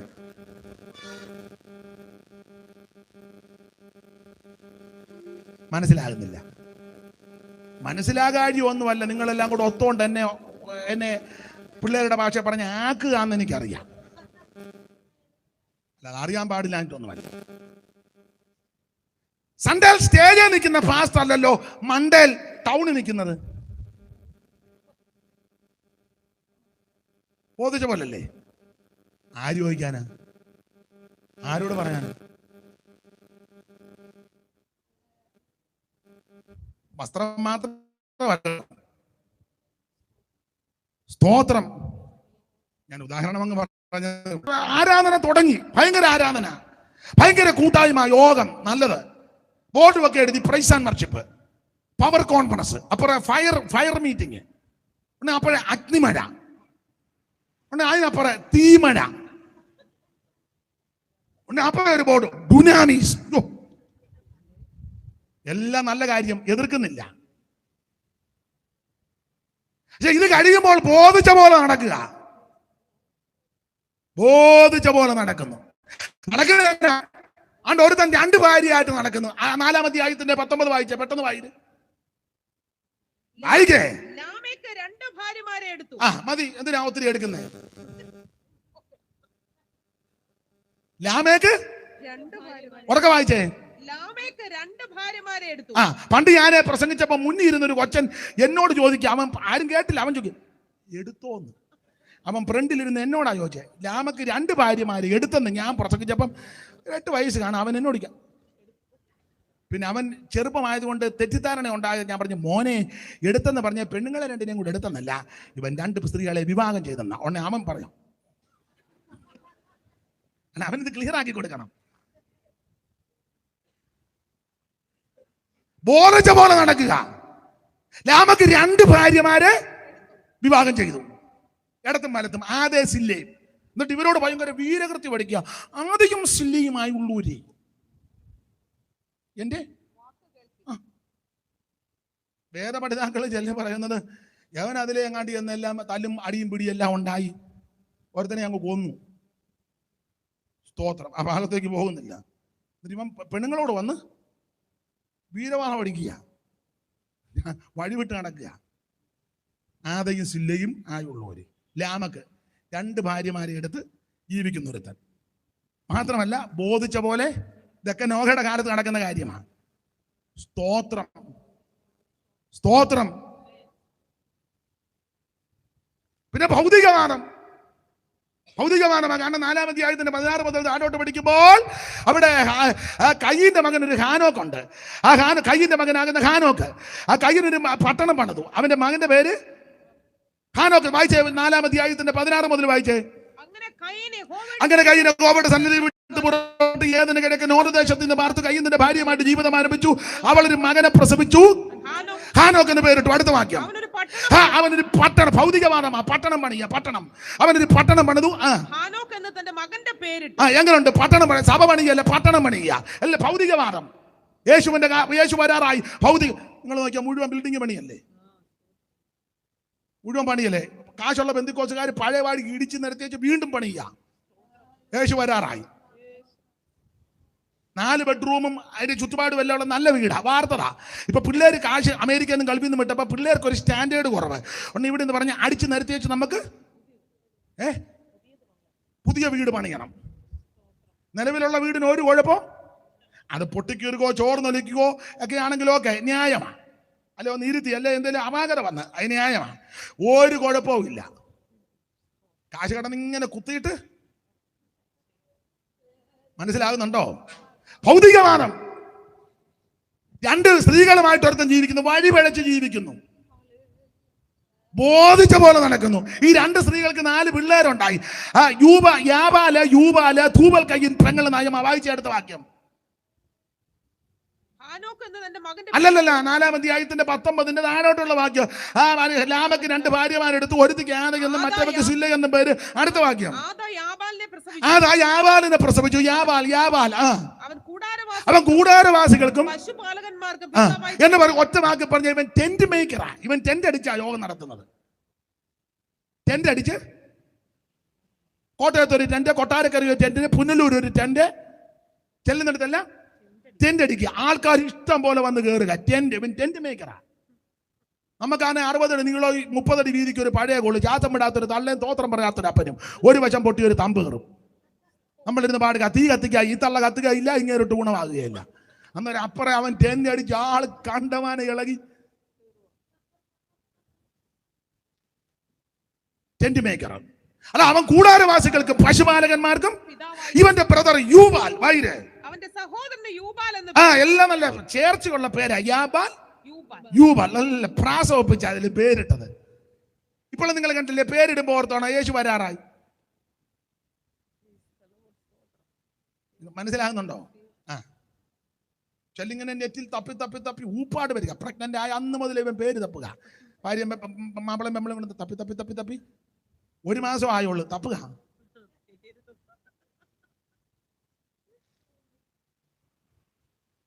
ഞാനതിന് എതിരൊന്നുമല്ല, തപ്പിക്കോ, പക്ഷെ പേര് പോലെ ആയിരിക്കണം.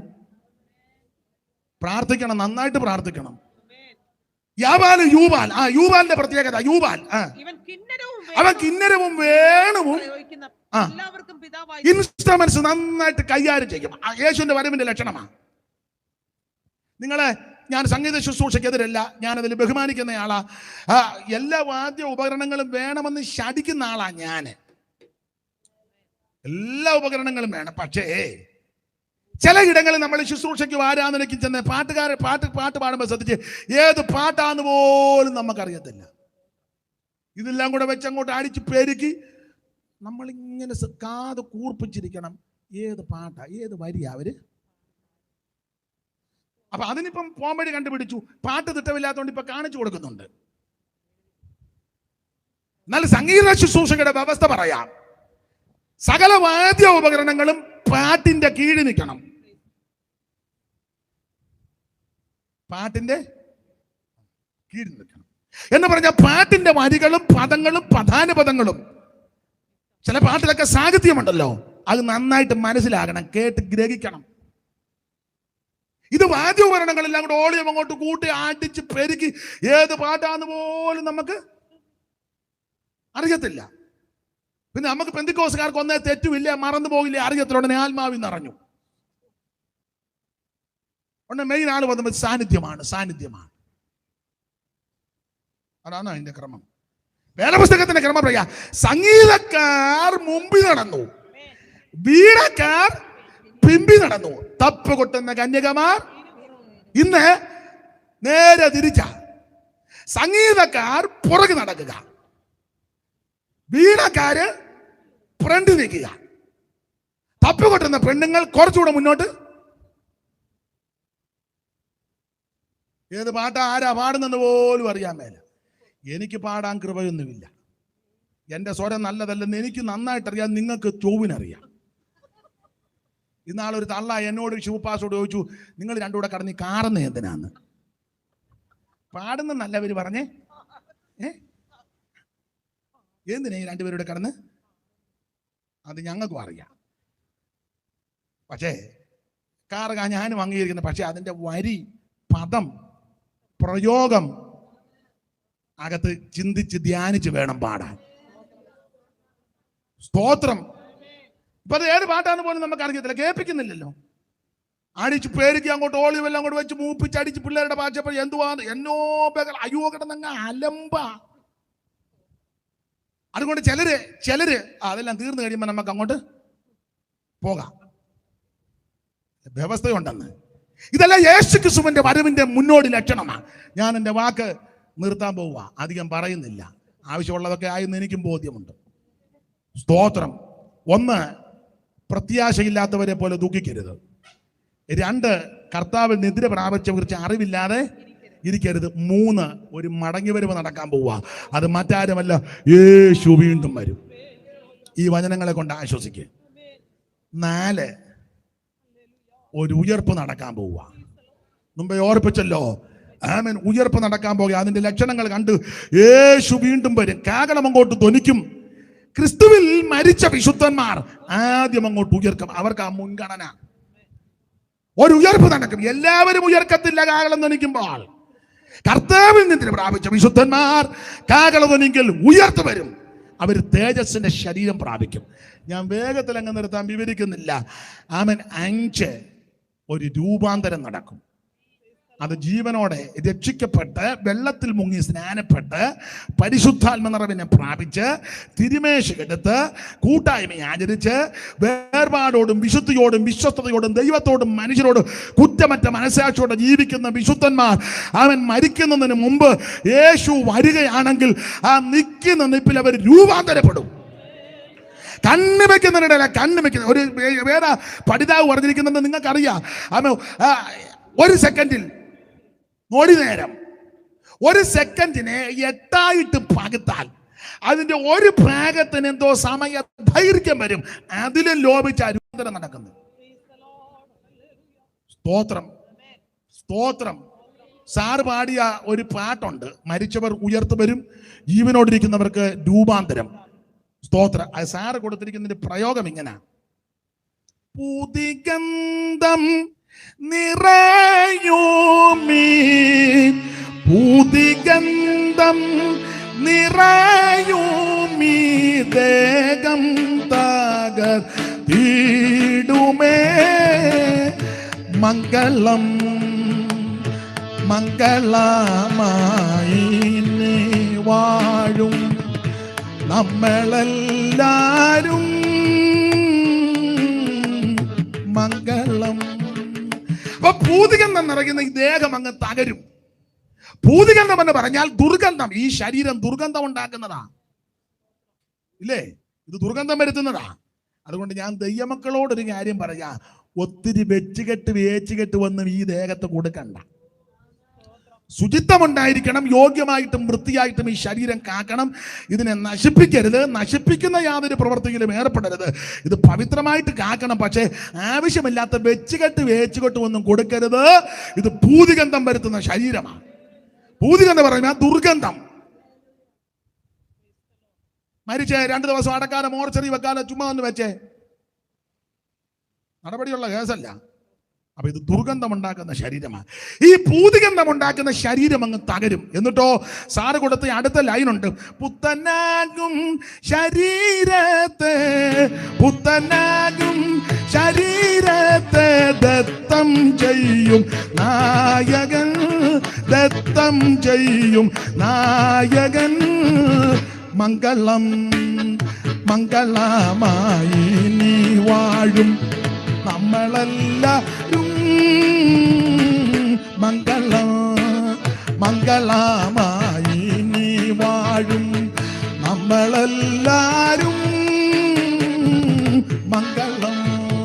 അപ്പോൾ ഈ ദുർഗന്ധമുള്ള ശരീരം മാറി ഒരു പുത്തൻ ശരീരം നമുക്ക് ലഭിക്കും. ഈ വചനങ്ങളെ കൊണ്ട് അന്യോന്യം ആശ്വസിക്കണം. സഹോദരന്മാരെ, മാംസരക്തങ്ങൾ ദൈവരാജ്യം അവകാശമാക്കുകയില്ല. ഈ ദ്രവത്വമുള്ളത് അദ്രവത്വത്തെയും മർത്യമായത് അമർത്യത്വം ധരിക്കണം. ഈ ദ്രവത്വമുള്ളത് അദ്രവത്വത്തെയും മർത്യമായത് അമർത്യത്വം ധരിക്കുമ്പോൾ മരണം നീങ്ങി ജയം വന്നിരിക്കുന്നു എന്നുള്ള വചനം നിവൃത്തിയാകും. ഹേ മരണമേ, നിന്റെ ജയം എവിടെ? ഹേ മരണമേ, നിന്റെ വിഷമുള്ളവിടെ? മരണത്തിന്റെ വിഷമുള്ള പാപം, പാപത്തിന്റെ ശക്തിയോ ന്യായപ്രമാണ്. നമ്മുടെ കർത്താവാകുന്ന യേശുക്രിസ്തു മുഖാന്തരം നമുക്ക് ജയം തരുന്ന ദൈവത്തിന് സ്തോത്രം. ഈ വചനങ്ങളെ കൊണ്ട് അന്യോന്യം ആശ്വസിക്കണം. പക്ഷെ ഒരുവൻ മരിച്ചവൻ ഏതുവിധം ശരീരത്തോടെ വരുമെന്നും ജീവിക്കുമെന്ന് ചോദിക്കുന്ന മൂഢ, നീ ഇവരൊക്കെ സത്യലായെങ്കിൽ തനിയായിരിക്കുന്നു. നീ ഇവരൊക്കെ ഗോതമ്പിന്റെയോ മറ്റു വല്ലതിന്റെയോ മണികളത്തിന് ദൈവമോ ഓരോന്നിന് അതതിന്റെ ശരീരം കൊടുക്കുന്നു. സകല മാംസം ഒരുപോലെയുള്ള മാംസമല്ല. പക്ഷികളുടെ മാംസം വരെ, കന്നുകാലികളുടെ മാംസം വരെ, മത്സ്യങ്ങളുടെ മാംസം വരെ, മൃഗങ്ങളുടെ മാംസം വരെ. ഭൗമ ശരീരമുണ്ട്, സ്വർഗീയ ശരീരമുണ്ട്. ഭൗമശരീരങ്ങളുടെ തേജസ് വേറെ, സ്വർഗീയ ശരീരങ്ങളുടെ തേജസ് വേറെ, സൂര്യന്റെ തേജസ് വേറെ, ചന്ദ്രന്റെ തേജസ് വേറെ, നക്ഷത്രങ്ങളുടെ തേജസ് വേറെ. നക്ഷത്രം തേജസ് കൊണ്ട് ഭേദമുണ്ട്. മരിച്ചവരുടെ പുനരുത്ഥാനം ഔവണ്ണം തന്നെ. ഈ വചനങ്ങളെ കൊണ്ട് അന്യോന്യം ആശ്വസിക്കേ. Price the Lord. ഒന്ന്, നിദ്ര പ്രത്യാശയില്ലാത്തവരെ പോലെ ദുഃഖിക്കരുത്, വചനം കൊണ്ട് ആശ്വസിച്ചോണം. രണ്ട്, കർത്താവ് നിദ്ര പ്രാപിച്ചവർക്ക് അറിവില്ലാതിരിക്കരുത്, വചനം കൊണ്ട് ആശ്വസിച്ചോണം. മൂന്ന്, യേശു വീണ്ടും മടങ്ങി വരും. നാല്, ഒരു ഉയർപ്പ് നടക്കാൻ പോവുക. അഞ്ച്, ഒരു രൂപാന്തരം നടക്കാൻ പോവുക. ഈ വചനങ്ങളെ കൊണ്ട് അന്യോന്യം ആശ്വസിക്കുക. ആറാമത്തെ കാര്യം, ഒരു സമാഗമ സമ്മേളനം നടക്കാൻ പോവുക. അത് മറ്റൊന്നുമല്ല, കർത്താവിൽ മരിച്ച വിശുദ്ധന്മാർ ഉയർക്കും. ജീവനോടിരിക്കുന്ന വിശുദ്ധന്മാർക്ക് രൂപാന്തരം. രണ്ടു കൂട്ടരും കൂടെ ഒന്നിച്ച് കർത്താവിനെ എതിരേൽക്കും. ഈ വചനങ്ങളെ കൊണ്ട് അന്യോന്യം ആശ്വസിച്ചു കൊള്ളുവീൻ. സങ്കീർത്തനക്കാരന്റെ ഭാഷയ്ക്ക് പറഞ്ഞ ഉഷസ്സിന്റെ കുതിരത്തിൽ നിന്ന് യുവാക്കളായ മഞ്ഞ് പുറപ്പെട്ട് വരുന്നത് പോലെ കോടി കോടി വിശുദ്ധന്മാർ ഉയർത്തു വരികയും ജീവനോടിരിക്കുന്ന കോടിക്കണക്കിന് വിശുദ്ധന്മാർ രൂപാന്തരപ്പെട്ട് രണ്ടു കൂട്ടരും ഒന്നിച്ച് കർത്താവിനെ എതിരേൽക്കും. പൗലോസ് പറയുക, ഈ വചനങ്ങളെ കൊണ്ട് അന്യോന്യം ആശ്വസിപ്പിച്ചു കൊള്ളുവീൻ. നമ്മുടെ പ്രത്യാശ ശ്രേഷ്ഠമേറിയ പ്രത്യാശയാ, ഇത് ഭാഗ്യകരമായ പ്രത്യാശയാ. ഈ വചനങ്ങളെ കൊണ്ട് അന്യോന്യം ആശ്വസിപ്പിച്ചു കൊള്ളുവീൻ. കരമുയർത്തി ദൈവത്തിന് മഹത്വം കൊടുത്താട്ടെ. എല്ലാവരും ദൈവത്തെ സ്തുതിച്ചാട്ടെ. എല്ലാവരും ദൈവത്തിന് മഹത്വം കൊടുക്കുക. പഴയ പാട്ടിന്റെ 2 വരി നമുക്കൊന്നും ചെയ്യാറ്, എല്ലാവരും ചേർന്ന് പാടി നമുക്ക് ദൈവത്തെ മഹത്വപ്പെടുത്താം. സത്യവചനം കേട്ടു നീ വാ, നിത്യജീവൻ നിനക്കേകിടുമേ. സത്യവചനം കേട്ടു നീ, നിത്യജീവൻ നിനക്കേകിടുമേ. നിൻപേരും ജീവ പുസ്തകത്തിൽ എഴുതിടുമേ. വരുവീൻ, ഈ നല്ല സമയം വൃഥാവാക്കാതെ നിന്നെ യേശു വിളിച്ചിടുന്നു. വരുവീൻ, ഈ നല്ല സമയം വൃഥാവാക്കാതെ നിന്നെ യേശു വിളിച്ചിടുന്നു. ഓ തീരാത്ത പാപം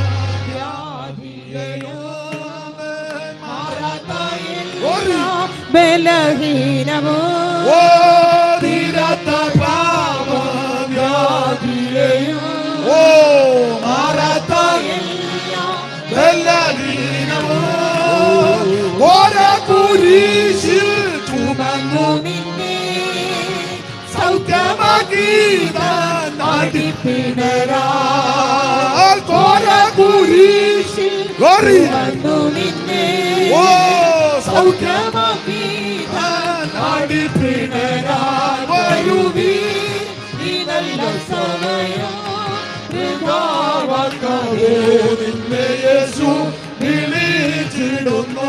വരുവീൻ, ഈ നല്ല സമയം വൃഥാവാക്കാതെ നിന്നെ യേശു വിളിച്ചിടുന്നു. കരമുയർത്തി ദൈവത്തിന് മഹത്വം കൊടുത്താട്ടെ. ഈ വചനങ്ങളെ കൊണ്ട് അന്യോന്യം ആശ്വസിപ്പിച്ചു കൊള്ളുവീൻ. ഒന്ന്, ആമേൻ, പ്രത്യാശയില്ലാത്തവരെ പോലെ ദുഃഖിക്കരുത്. രണ്ട്, നിദ്ര കൊള്ളവരെ കുറിച്ച് അറിവില്ലാതിരിക്കരുത്. മൂന്ന്, യേശു മടങ്ങി വരും. നാല്, ആമേൻ, വിശുദ്ധന്മാർ ഉയർത്തു വരും. അഞ്ച്, ജീവനോടിരിക്കുന്നവർക്ക് രൂപാന്തരം ഉണ്ടാകും. ആറ്, ഒന്നിച്ച് കർത്താവിനെ എതിരേൽക്കും. ഈ വചനങ്ങളെ കൊണ്ട് അന്യോന്യം ആശ്വസിപ്പിച്ചു കൊള്ളുവീൻ. കർത്താവ് സഹായിക്കട്ടെ. യേശു ഏകരക്ഷകൻ, യേശു മാത്രം ദൈവം, യേശു ക്രിസ്തുവിൽ കൂടി മാത്രം രക്ഷ. അത് കരസ്ഥമാക്കുവാൻ ദൈവമേവർക്കും കൃപ നൽകട്ടെ. ശുശ്രൂഷയ്ക്ക് ക്ഷണിച്ച കർത്തദാസനും കൂട്ടുവേലക്കാർക്കും ഈ ദേശത്ത് കർത്താവിന്റെ വേല ചെയ്യുന്ന ബഹുമാന്യരായ എല്ലാ കർത്തദാസന്മാർക്കും ഗായക സംഘത്തിനും എല്ലാവർക്കും നന്ദി. എല്ലാത്തിനുപരി കർത്താവിന്റെ വരവിനായിട്ടൊരുങ്ങാം. ദൈവം നിങ്ങളെ സഹായിക്കട്ടെ. ഒരപേക്ഷ, ദൈവത്തിന്റെ വലിയ കൃപയും അനേക ദൈവമക്കളുടെ പ്രാർത്ഥനയുള്ളത് കൊണ്ടാണ് ഈ സമയം വരെ എളിയവൻ ഇവിടെ ആയിരിക്കുന്നത്. ഇനിയും നിങ്ങളുടെ എല്ലാം പ്രാർത്ഥന അപേക്ഷിക്കുന്നു. എപ്പോഴും ഒക്കത്തില്ലെന്നറിയെങ്കിലും ഓർക്കുന്ന സമയത്ത് എളിയവനെയും കുടുംബത്തെയും വിശേഷിച്ച് ശുശ്രൂഷകളെ ഓർത്ത് പ്രാർത്ഥിക്കണമെന്ന് എല്ലാവരോടും അപേക്ഷിക്കുന്നു. ദൈവം നിങ്ങളെ എല്ലാവരെയും അനുഗ്രഹിക്കട്ടെ. ആമേൻ.